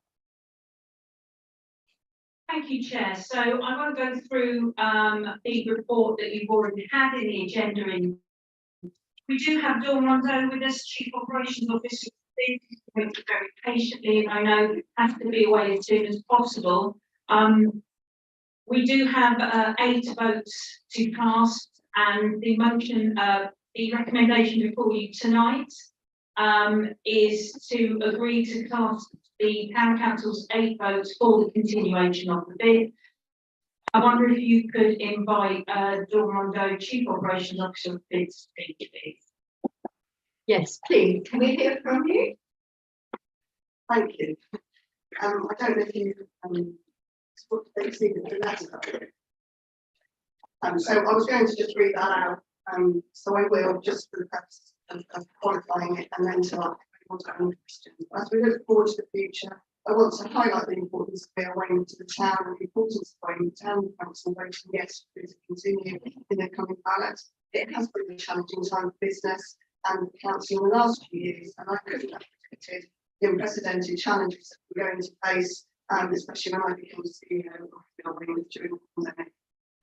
So we've had to think of new creative ways to support business to ensure that visitors returned in great numbers to an even better life. And together with our joint initiatives and investment in the town, we've proved that we can make a difference. Some of the joint projects we have gone ahead with Weymouth Town Council, and without whom the bid's involvement and funding would not have gone ahead at the same level at all. But the Arts Mural Trail, Dusk Till Dark in September, which was puppets and fish, the instigation of Britain in Bloom, the instigation of the Weymouth Tourism Forum, out of which emerged the Weymouth Information Shop. And these joint projects and events have proved highly successful and now expected in the town, loved by visitors and the local community. Some of the other projects we've been involved with, which have created out of season for the National Volleyball Championships, the Motocross, Fair in the Square, the Wessex Folk Festival, and of course the hugely successful rugby. Organisers of these events inform us they would not have gone ahead or have been forced to be much smaller without this. We've worked hard on marketing the town in the Nationals by committing to 3 campaigns a year and 5 new ways to present the town, ensuring a different demographic of customers found Weymouth for the first time and stayed here, ensuring that the what's on guide on our website and social media is kept up to date in the city. Our events and journalist visits have drawn national publicity to Weymouth through features in the Sunday Mirror, the I newspaper, the Sun, the Guardian, ITV's This Morning, the Good Food Guide, and 400 publications that put Weymouth firmly on the map. In fact, our dinosaur event, which was only launched on the 12th of February, that week alone, we were featured twice in the Sun, once in Great Escapes, once in the Sunday Mirror, in the Voice Echo, on the BBC News, and on CBBC, across 300,000 viewers. Did you know that in 2022 alone, we reached 43 million in both printed and online media, and I am sure that everyone has helped with this. We've worked to draw in thousands of additional guests, extending the season to ensure we're not a ghost town out of season. And so thank goodness, I know that some of the people in this room have dressed up as pirates, steampunkers, dinosaurs, and everything. Not to mention the rangers who've been in addition to keep everybody safe and work with the retailers in the town. Obviously, we're very grateful for all that Weymouth Town Council does through the beach and through the gardens, and they're a great draw to the town. And through our initiatives, we've added to that by having a town be decked with flowers, bunting. We've removed graffiti off of private property, done shop wrappings, and put heritage stuff into the town. Combine this with a diverse programme of events, we feel that if the bid did not exist, it would be detrimental to the future of Weymouth. All of these were organised, supported and promoted through Weir Weymouth and the levy you pay and the rest of the business community pay. With this success is to continue, it's more important than ever during this current economic climate that the work of Weir Weymouth is allowed to carry on. With budget cuts, rising costs, Weymouth needs to continue to push forward and work hard to drive customers to the town, delivering even more interesting events, initiatives and improvements in the coming year. But this can only happen if the yes votes return. So we'd like to ask you if you would ask your votes towards it and help us make sure that there are still flowers, bunting, Christmas events, rangers, elves, pirates, dinosaurs, maps, does come dark, business report, and local and national marketing. Thank you, Dawn. I would like to mention, you've all seen these in front of you. And if you look inside, it's the kind of things, well, nearly all of the things that Dawn and her team put together. Thank you. Any questions, please? Oh, Councillor Wakefield, sorry. Thank you. Thank you, Dawn, for coming to speak with us. I think we all know what the bid does, and we are Weymouth. And to me, without it, there'll be a hole in Weymouth. And as a council, I think it's fair to say we would not be in a position to pick up the tab if the bid did not exist. The bid does a lot of things, and we do support the bid and partner with the bid. But certainly, if the business is minded to vote against it, they can't come knocking on our door and ask us to replace those services. We do not have the resources. So with that in mind, I would like to propose that we vote yes, very strongly, and send that message out that we support the bid. Thank you. Councillor Hope, please. Thank you very much, Madam Mayor. I think Councillor Wakefield has just taken on a lot of what I was going to say. And as well as this council, Dorset Council would not be in a position to pick up what Weymouth could have been doing. And it recently came to light on our services agenda last week around sort of information requirements. And I did point out to the services committee that without the bid, I think 60% of the tourist information publicity that this town gets would be in jeopardy of not happening. So really, that's something that would fall to this town council that it exists. And I can tell you what, for £1,000, I think we get definitely our bang for our buck, as Councillor Furman would say, with what the bid do to support what we offer as a town council. So I'd be happy to second the motion to win the bid Ferrari. Yes. Councillor Ferrari, please. Thank you, Mayor. Administrative point, I believe one of the 8 letters to Weymouth Town Council is addressed to me, and I think that's a clerical error, so those of Weymouth Town Council handles that. I'm also portfolio holder responsible for bid votes for Dorset Council, and I therefore propose not to debate or vote in this chamber, so as not to preach on the council. Thank you. Councillor Lamb, please. Yes, thank you, Chair. Absolutely, this bid is really important and there's some really good work. I want to propose an amendment because sort of matters of principle really, and I think it's important that we debate this. First of all, should Weymouth Town Council be declaring a pecuniary interest? We supply the hanging baskets, and I've been told, though I've yet to be convinced on this. Excuse me, please. Sorry? We don't supply the hanging baskets. We pay for hanging baskets. Sorry? We pay for hanging Yes, baskets. thank I'll rephrase that. We provide a service which enables the hanging baskets to be there. And I've been told that we make it £10,000 or so profit out of that. My memory serves me rightly, Councillor Graham. Or the town clerk is nodding there. So first of all, we have a pecuniary advantage there. The second point is that we are different from other businesses. Other businesses, and I speak as a former small businessman, and businesses are in a very difficult times at the moment, and I think we need to be aware of that. They are trying to make a living, and obviously they're going to have to pay out to the bid. We, however, get our money from the taxpayer. It's very easy for us to vote £1,000 in the knowledge that we're going to get £10,000 back. So for those reasons, those 2 reasons, I don't think it's appropriate that we cast 8 votes. My amendment is that we should cast 4 votes for and 4 votes against.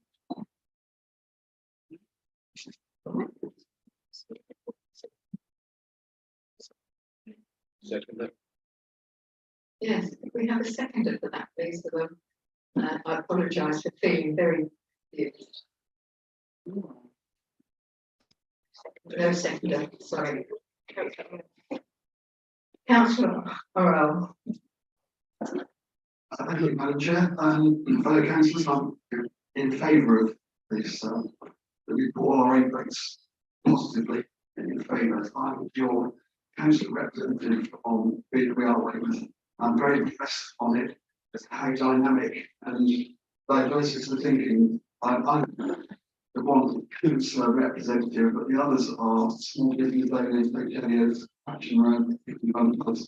It's really quite mixed and it thinks quickly, it comes up with ideas and it gets into action. So we'd be really lost if this organisation didn't exist. We to do our utmost to keep it going. And thanks. Thank you. Yes. Substantive, yeah. Well, can we vote on the substantive, please? Yeah. Remember. It's held.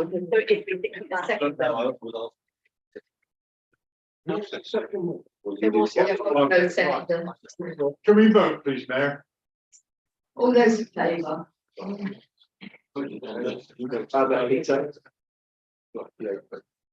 Oh, 13, 14, 2021. Any against, please? No, Anybody standing? thank you. So that is carried and those votes will be returned. Thank you. For the continuing action. Can I ask a question? Please do. Oh, thank you. In your thing, you say we will lose Weymouth Business Crime Reduction Partnership and Disk Intelligence Systems and our back office crime hub. As we've just had a big debate about antisocial behaviour, could you let us know how that could help in the area around the pavilion? All the business community are able to sign up to be part of the Weymouth Crime Reduction Partnership. It is a partnership between the police, the CSAS officers, Real World, and also the Rangers. It is a reporting system whereby people can log complaints, and it then logs incidents. It's then transmitted to Dorset Police, who then are able to respond, and there are print profiles that are then they're able to access. So that's through the DISC platform. So that's something that we started last year. We started the pilot with it 6 months. That went down very well. We extended it on the understanding that if we get through, we would continue with that partnership. We're also in discussions with Dorset Police and with David Siddick in regards to the nighttime economy and further similar schemes that might be suitable as being piloted in Bournemouth at the moment. So that's what we're trying to do. If you could pass all that information on to the hoteliers. They have that. They've got it. And they're signed up to it. Thank you. Councillor Grove, please.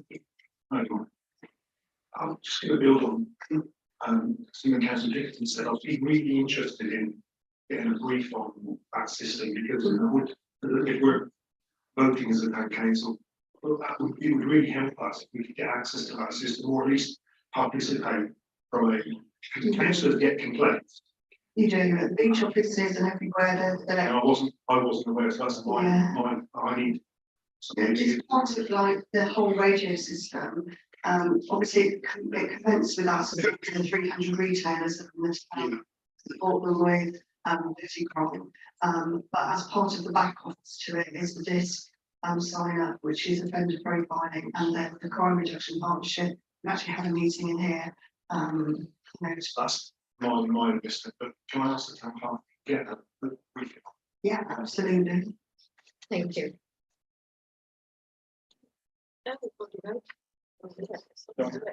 Oh, thank you, Dawn. You can go home. I see my son. I believe the babysitter.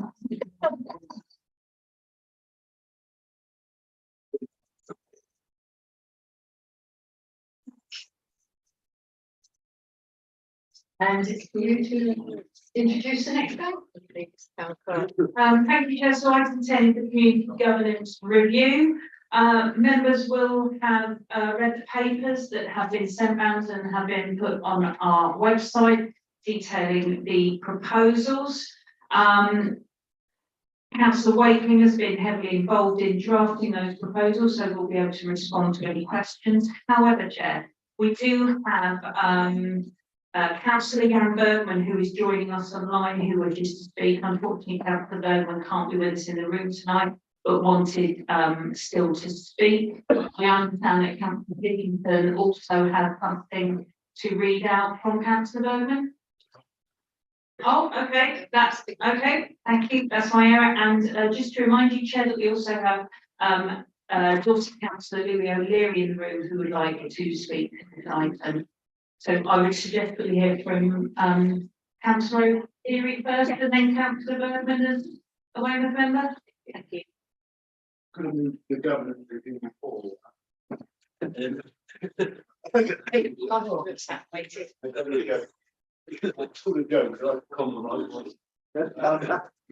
want to put an amendment to that. No, I'm not doing any amendment. I lost I later podcast.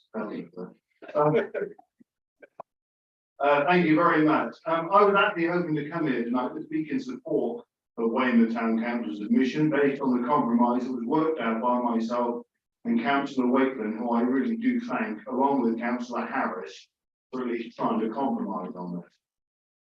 The plan we came up with wasn't perfect, and no plan is, but it balanced out borders, the numbers, and the most important thing according to the guidance, which is the cohesion of community. Weymouth Town Council's plans, there's two proposals tonight, focus on numbers, is seemingly focused on numbers is the main goal, and it still fails in this. The DC's focuses on borders, and it certainly fails on that. However, it seems due to largely personal animosity towards myself by certain members of this council, and a general lack of understanding on this complex issue by others, there is no interest by the majority of this council to listen to the views of Littlemore. Littlemore residents I speak to across the ward, be they in Kestrel View, Cullover Way or Gentian Way, which is from one end to the other, have expressed opinions on moving Littlemore's border. No Littlemore resident is formally supported the push to move the boundary. In fact, at the packed residents meeting attended by Councillor Harris, the formal consultation, online polls and correspondences, they have overwhelmingly opposed this move. We were considering putting forward an alternative here tonight, getting residents along to attend this meeting and speak and trying to reason, but this council seems set on ignoring the views of the only community currently within Weymouth who've been active in this issue and putting their views across. I asked members to vote against both these plans, which would leave Littlemore, Upwey and Broadway underrepresented, but it seems to be okay as they're lumped into one school notion of the unified and similar North Weymouth, despite the fact that Littlemore, Preston and Upwey are all separate and all different, and you cannot set Preston's over representation with the other two lack of representation, merely because they share the same direction on the compass. Weymouth Town Council's proposal seems to think this is all about opposition to the housing north of Littlemore, which is nonsense. We've all accepted the development taking place there. A lot of that development has been there for 50 years now, 40 years now, sorry. We just wish to preserve our community and our identity as things around us do change and take shape, and allow others to build their communities on their own when they are built.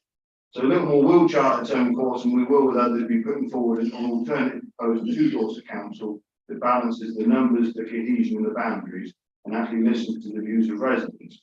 What I will warn Weymouth Town Council is, and this has been shown at recent events held on Littlemore, if you ignore the residents, they will ignore this council and resent any attempts to alienate it. Thank you.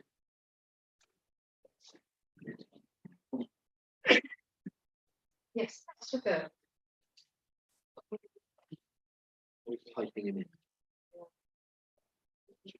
Councillor Bergman, could you unmute? Can you hear me okay? Thank you, Councillor Bergman. Would you like to address the council? Yes, can you hear me all right?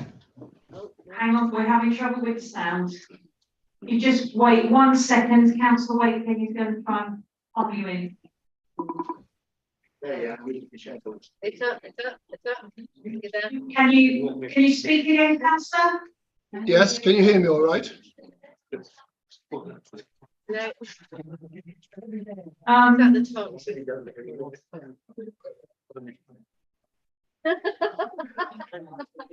Are you going to please? we're just trying, councillor Bowman. Thank you. You got a nice echo, yeah? Hang on, if you could keep the background noise down, please, so we can cover with sound. You just wait 1 second, councillor Wakefield, you're going to try and pop you in. Bit of a lag. Thank you. It's up, it's up, it's up. You're there. Can you speak again, councillor? Yes, can you hear me all right? Yes. Yay. No. Um, At the top. I think it's about a 30-second delay. Are you going? we're just trying, councillor Bowman. Thank you. You got a nice echo, yeah? Hang on, if you could keep the background noise down, please, so we can cover with sound. You just wait 1 second, councillor Wakefield, you're going to try and pop you Bit in. of a lag. Thank you. Miles behind. Okay. Can you speak again, councillor? Yes, can you hear me all right? Yes. I'll type that in. I don't think it's going to work. Councillor We Dickinson. just I understand trying, you might have a plan B. Try and bring you. You can talk about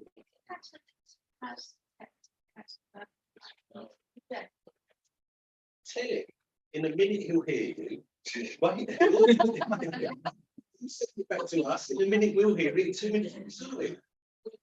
All right, Weymouth residents. Yeah, This is fun, isn't it? I don't think that's going to work. Can you just ring Yeah. Oh, it's very, hold into the microphone. Hang on, now we've got to turn that off because. If you talk, I've got you on speaker, if you start talking about it, Yeah, So you just get in your car and drive down. They said that- And he needs to turn off his mic. Your volume. He needs to turn off his mic. I need to turn off your mind.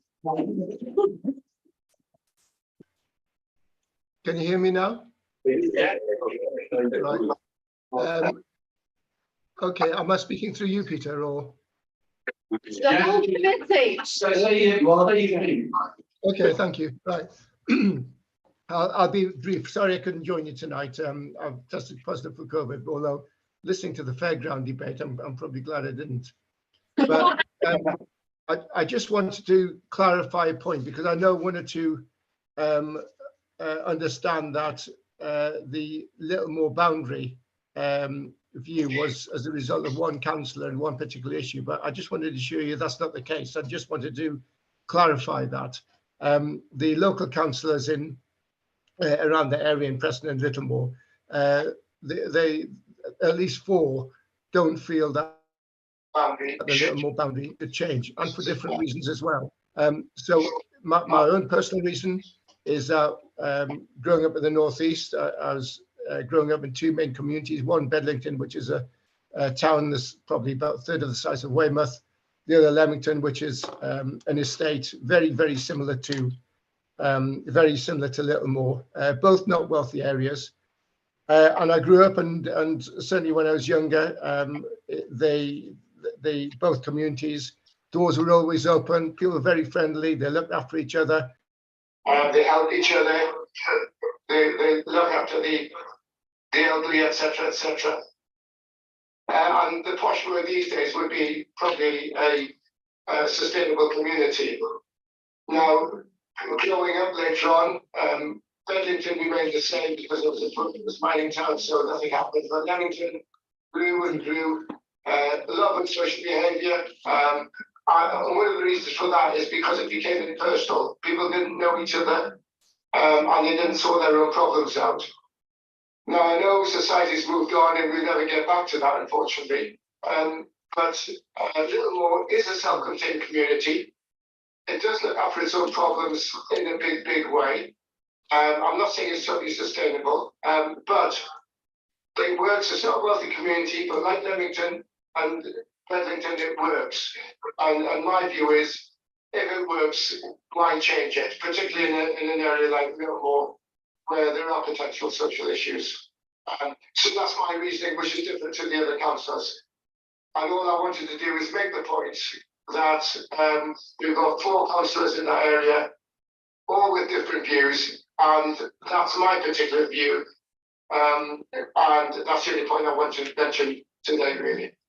I would like to say just quickly, credit to our young councillors, which is really good. Luke Wakeling, who's done a big job on this, and also Louis O'Leary, who's put lots of effort in meeting with all the residents. And I think we're blessed to have those 2 young councillors in this area. Thank you. Sorry, thank you. Well, I didn't know if you could hear me because being on the phone. Does anybody want to comment?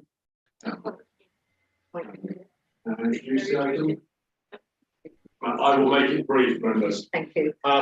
I'm sure everyone has read the reports that have been circulated. I won't read them.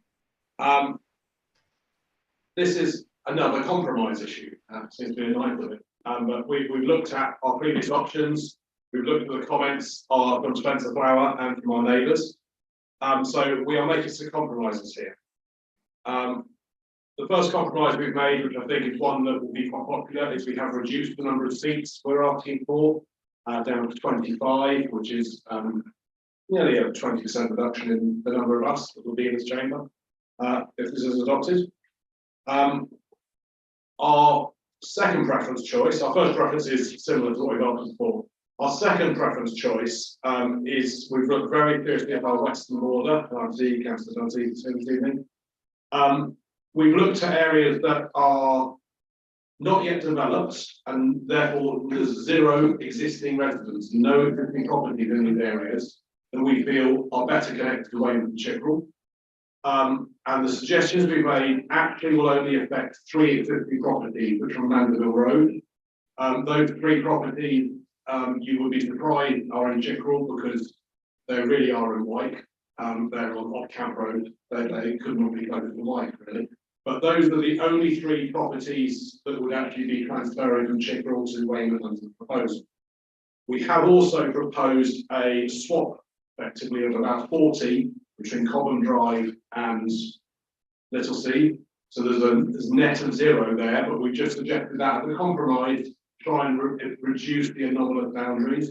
So effectively, if you live in Cobham, all of Cobham Drive would then be in Chickerell, and we'd have a slightly more square boundary in Little Sea Estate.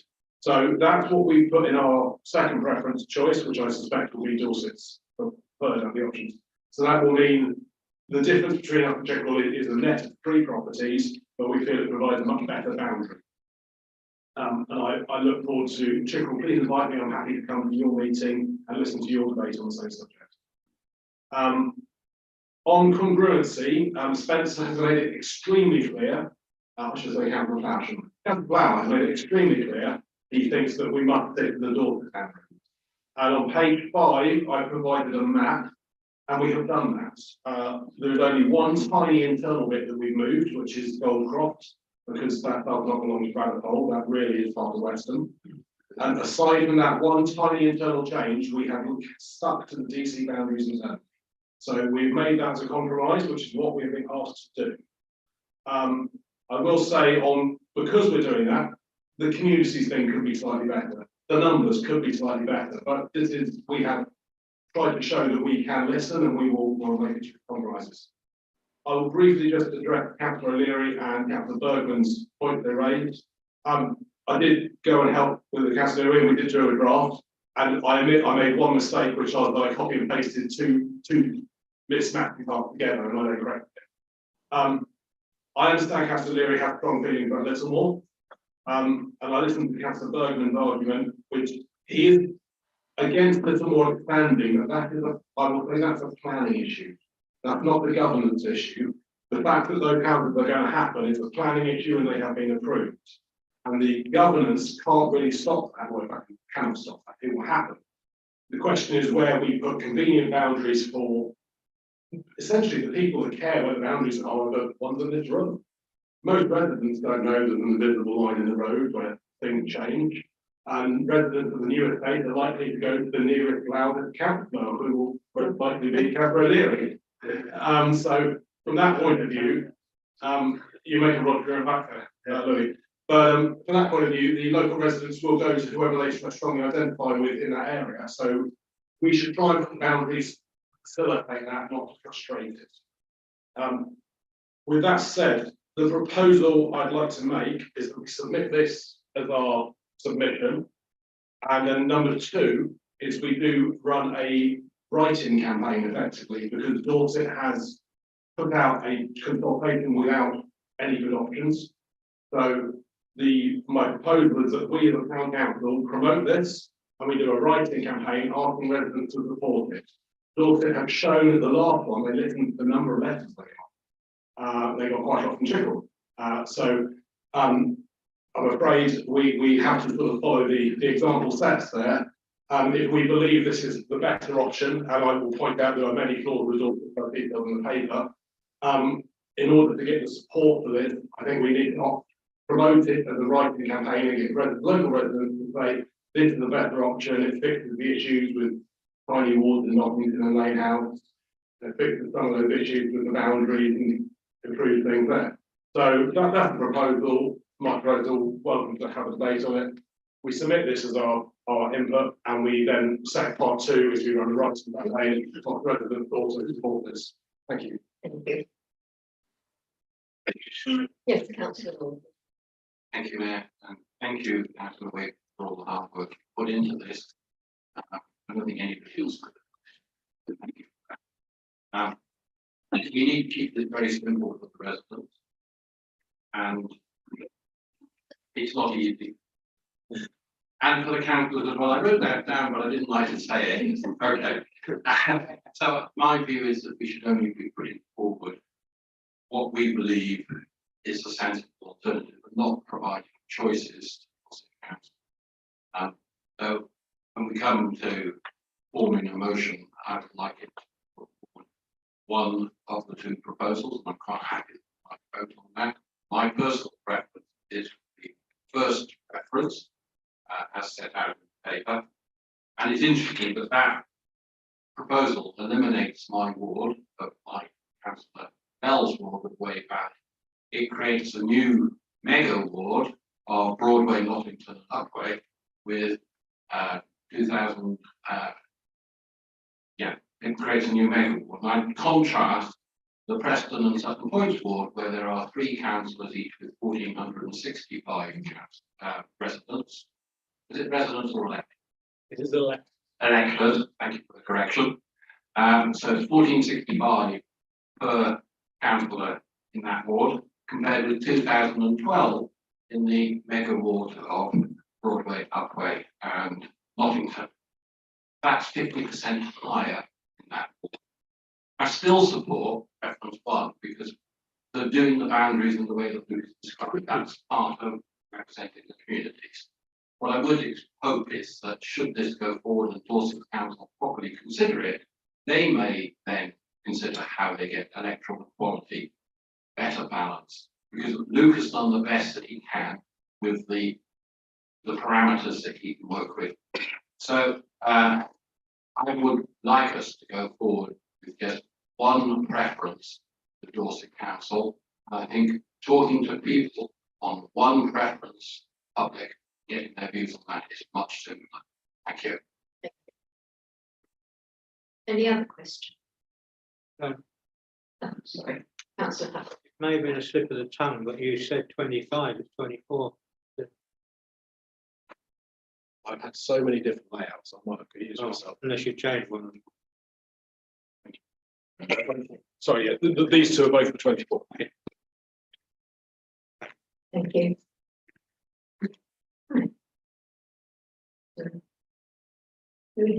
If there's no more debate, do we need to form a motion? Yes. I've made a proposal, it's on my second proposal. Can I discuss whether you would consider, if your proposal is going forward with two options, it's likely that's wrong, and I would have to, but mine, if you would combine that in with the proposal, I'd be happy to. Thank you. I mean, if I got a seconder, we could then perhaps amend it. The honest answer I feel is, I think we like preference one, because that is the area we've been to identify and accept. From all of our negotiations with Spencer and neighbours, I suspect preference two is more likely to succeed. And the question is, if we throw in only one option that fails, what are we going to be left? So that is the dilemma. If we go solely with one and it gets rejected, we get nothing. Or we get back, we'll probably get what Dorset's put out in their consultation, which is now. However, if we put in solely, if we go for the duo, we might get preference two. If we want to propose one, it might be safer to propose our second preference as our only option. As you say, a single option is probably a stronger point of view. I think it's more amenable to the working group, but where do people want to go? Yes, councillor Lee. Thank you, Mr. Mayor. Adam Mayor. Sorry. I answered to both, don't worry. I would normally say go with one only, and I, that the first time we put this commission, I wanted to only go with one, but we made a bit of a mess up in the procedure line, didn't we? And in this case, though, this is an exception, I think, because indeed, if we were to go for what you do is the first preference, and that was the one we agreed to put forward if it was only one, that might well fail because it's contested. No matter how correct or good our argument is, it seems that they don't listen to good rational arguments up there. They go by numbers of people and they don't like arguments anyway, so they'll try and not have one if they can. But that's the one I would prefer, because in principle it's by far the best design of border boundaries and the boundaries for Weymouth and Chickerell. And of course, we mustn't forget England, who do agree with the changes that are proposed. Not all of them. They agree with the changes that are proposed. What I do Sorry, think could I ask that a point might fail, of order here? and therefore People from the floor should not be speaking. They've had their chance. Please respect this group. and that therefore I would suggest that we do go with the second one as well, no matter which way you actually put them in actual fact, because I think it's important that the one that in principle is the better one, the more righteous one, I would say, and I'm not religious, but nevertheless we'll use that word, is the one that we want to have on record as saying, yes, but we did suggest that one, and that is the one that's clearly the best one for working. You're making a wrong decision. And so therefore I'd like to put that, I'd like to have both still on our first and second preferences. And I would suggest in the order that you put them. Thank you. Councillor Gray, please. I'm going to agree with everything that Councillor Nick said. I think to add, I think two options is safer because compromise is probably the word of the evening. And by giving them an option, I think it demonstrates that we've thought about and we have the technical knowledge to be able to propose two. I think that so much hard work on it. I think two is the right thing. I just think that's the right thing. Thank you. Councillor Weller, please. Thank you very much, Madam Mayor. We've worked so hard on option one, and option one does fit so well. But I absolutely understand the argument of if it fails and we haven't put in option two, then where are we? We're ending up with being told what to do. I think we do have to put in the two, but we can perhaps do very carefully, very sensitively for those council, right why we're putting through our two proposals so that they do understand what absolutely is our choice. I don't want to use the word acceptable because if we say we accept the other one, it sort of gives them that way in, doesn't it? But then enough in some ways words so that we can put forward both of those would be acceptable, because obviously one is more acceptable than the other, very much more acceptable than the other. Thank you. Anybody else want to speak? No? Right, so we get on with the vote. Is someone So who's- this is Sorry, there proposed, isn't a motion yet. Oh, Second. okay. this has been proposed by councillor Wakely. Would anyone like to say? Is that, are you happy with that word? I'm happy with the word. And we have a second there. Councillor Stephen. Could I speak to the Speaker?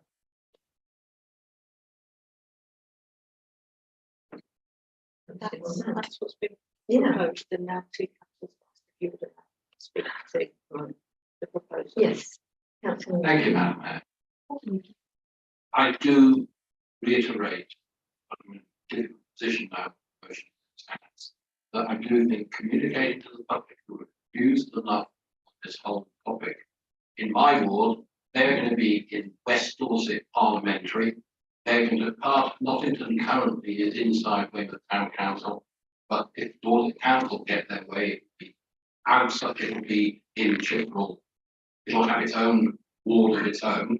It's very confusing what's being put in front of the public. I think we need to keep it as simple as possible. That's why I say one, but I will listen to the vote. Thank you. Thank you. Councillor Dickens, please. Thank you very much, Madam Mayor. The proposal states that officers are asked to put in place a communications campaign to encourage residents to support the council's position. What is the council's position? Option one or option two? Council. The position, if we adopt the draft paper in front of you, is that we have a first preference and second preference. The second preference was clearly stated, it is a compromise, and why it is a compromise, so that should indicate a bit why our first preference is our first. And the second one is the one we think. We are trying to make compromises to be agreeable to what Dorset have stated they require from us. I agree with the colleague here. You say that it's confusing. Which one do you want me to vote on or to talk about? Difficult. Councillor Legg, please. What we do here tonight is not exactly the same as what we have to tell the, or ask our residents to do. We can ask them to support us in our first choice of what we decide tonight, which I hope will be the first preference on the paper. And we can just say there is an alternative, but we would like you to please get us the first choice successfully. And forget the second choice from their point of view. They only need to write a letter supporting option one. Stop.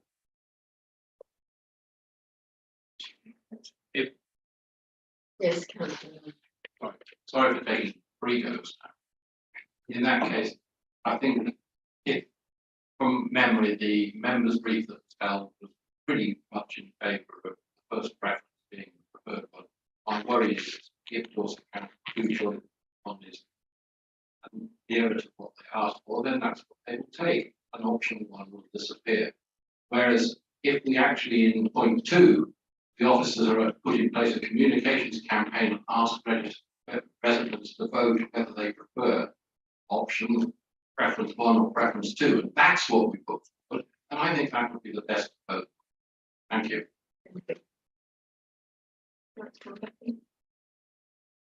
We could do that. I mean, my view was we have a submission, which is a 6-page document, and we say residents, these are the benefits of the view A, B, C. Are you happy with the whole submission? I don't know how many residents will actually click into all the maps and read all the background information, but generally, if we say, look, the summary, the executive summary, we're proposing this, it delivers this to you, it delivers that to you, it delivers this to you. Do you support that? Make it nice and simple for residents to support us. Thank you. Right, we have. Do you want to speak? Yes, please. We're nearly out of time. Sorry, I'll Would make you it like quick. to I go out? really don't like this whole process from start to finish. We've had members' briefings, we've had vote after vote after vote, and I just think Dorset Council is so disingenuous with the way that they've approached us and the way that they've asked us to put in all this work. And you'd have to pay someone like Luke thousands and thousands to do this work, and we're so lucky to have that person. But quite honestly, I think, I'm not saying this because I did it earlier, but I think I've got to abstain just on the fact that they'll do whatever they want. They're not going to listen to us because they've got an agenda behind them that they're obviously motivated by. And I know that people in this room can't say that because people have got to play politics because that's the game we're in. But I have to say on behalf of people like me, that like this is just disingenuous. The whole process from start to finish. I wish somebody in the press would be here to ask me a quote. Because I'd say that, yeah, well, Dorset Council are terrible. They're not doing justice to the residents of this town. And probably every parish across Dorset. He's unhappy, she's unhappy, we're unhappy. The only people that are going to be happy are the people in a particular party up there who want to make it easier for those to go out and canvass and put money into getting their candidates elected. I wanted to vote on something that really empowered our residents to go out, and even single mums, a bloke who's a plumber, a teacher, whoever you are, we should have given an opportunity, and Dorset Council should have given an opportunity for those in our community to be represented on this council, because that's what we wanted. But we didn't, because they're not going to listen to us, because they're full of shit. And you do quote me on that. I slap your legs. No,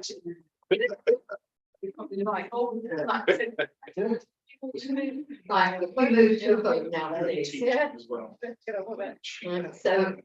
we are voting on the motion that's up there. I second it. Right. Oh, yes, could we go to a vote now, please? All those in favour? 1, 1, 2, 3, 4, 5, 6, 7, 8, 9. And all those against? 1, 2, 3, 4, 5. Abstentions carried.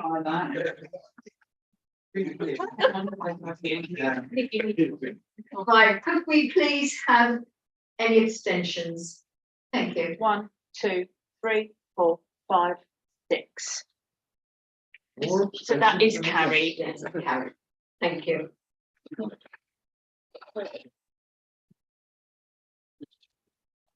So now we're moving to the budget.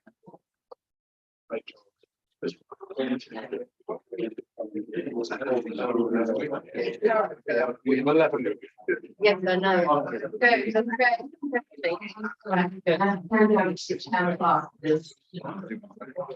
Thank you, Chair. Members will note that we are at 12 minutes to 10. Standing orders dictate that the meeting should finish at 10, unless there is a motion raised to extend the meeting. So I will do my best to get through the next item as quickly as possible as I can for you. I shan't detail the item. I know members will have read the item in the agenda, which is to release up to £15,000 from the budget support reserve to be transferred to the HR reserve to meet the costs of the decisions of the HR committee with regard to the staffing review. Thank you, Chair. Thank you. Councillor Gray, please. Question.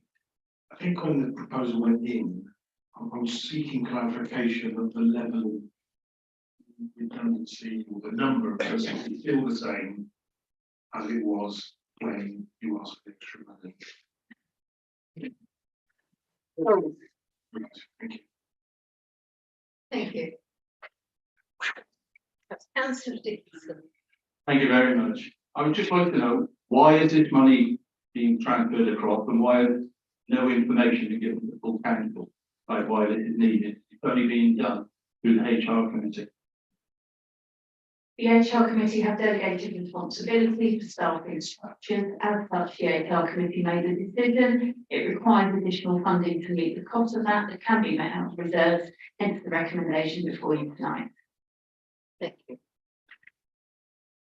Right, could we now have a proposer?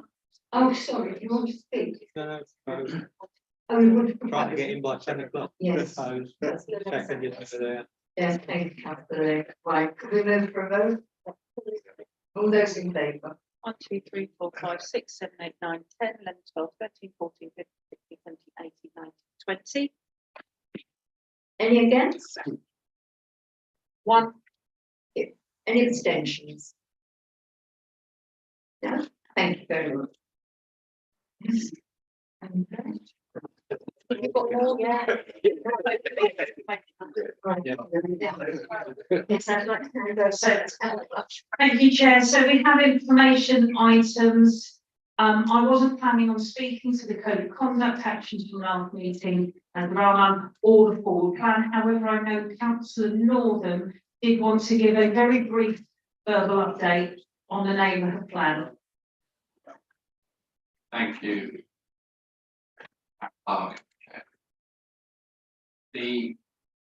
This is a brief that I did give to the planning and licensing meeting yesterday. There were only 5 people at that meeting, so I think it's worth repeating. So our January neighbourhood plan survey ran from the 17th of January to 1st of February. We have nearly 600 responses that we received. On behalf of the steering group, I've written to the Democratic Officer at Dorset Council expressing concerns over the publishing of a leaflet containing inaccurate information, which I believe has wrongly influenced the response to the survey regarding question 7 and 8. I have requested that this response is discounted within our Weymouth Neighbourhood Plan consultation statement. I have yet to receive a response. For clarity, I would like to point out the following. The neighbourhood plan is being produced by a steering group comprising 7 members of the public and 4 councillors. We have yet to publish our draft plan. We have held a number of public engagements over the last 2 years through walkabout attendance of local events and surveys. The last of these completed on the 2nd of February. The supporting information which has been discussed in council and is published online includes 2 sites in prep which we are considering, which could provide between 168 and 191 homes, not the number in the leaflet. The site assessment process is published on the neighbourhood plan webpage. We're still discussing land and other policies. We should be talking further with landowners, statutory consultees and the public. As part of this, we will be getting locality support for a full strategic environment assessment.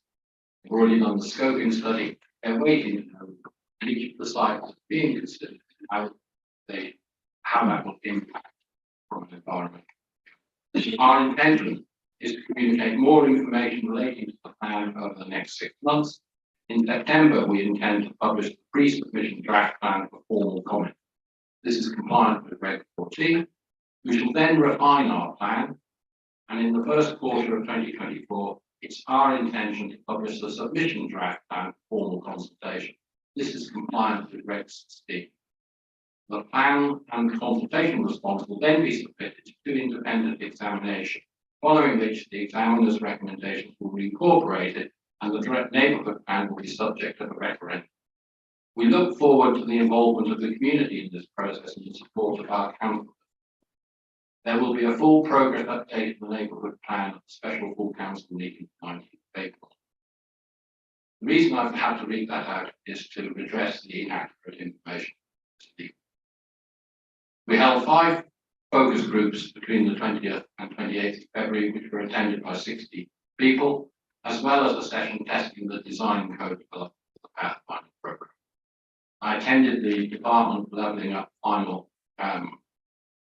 Housing and Communities final design review of the design code on Monday. We await their feedback, but are aware that we have still some way to go with the code, which is still in work and is yet to be shared with councillors and public.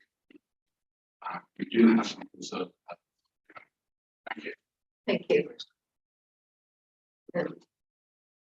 Any questions? No? Announce the meeting closed. We have still Just to remind councillors, we are still live streaming, if you can just give us a couple of moments.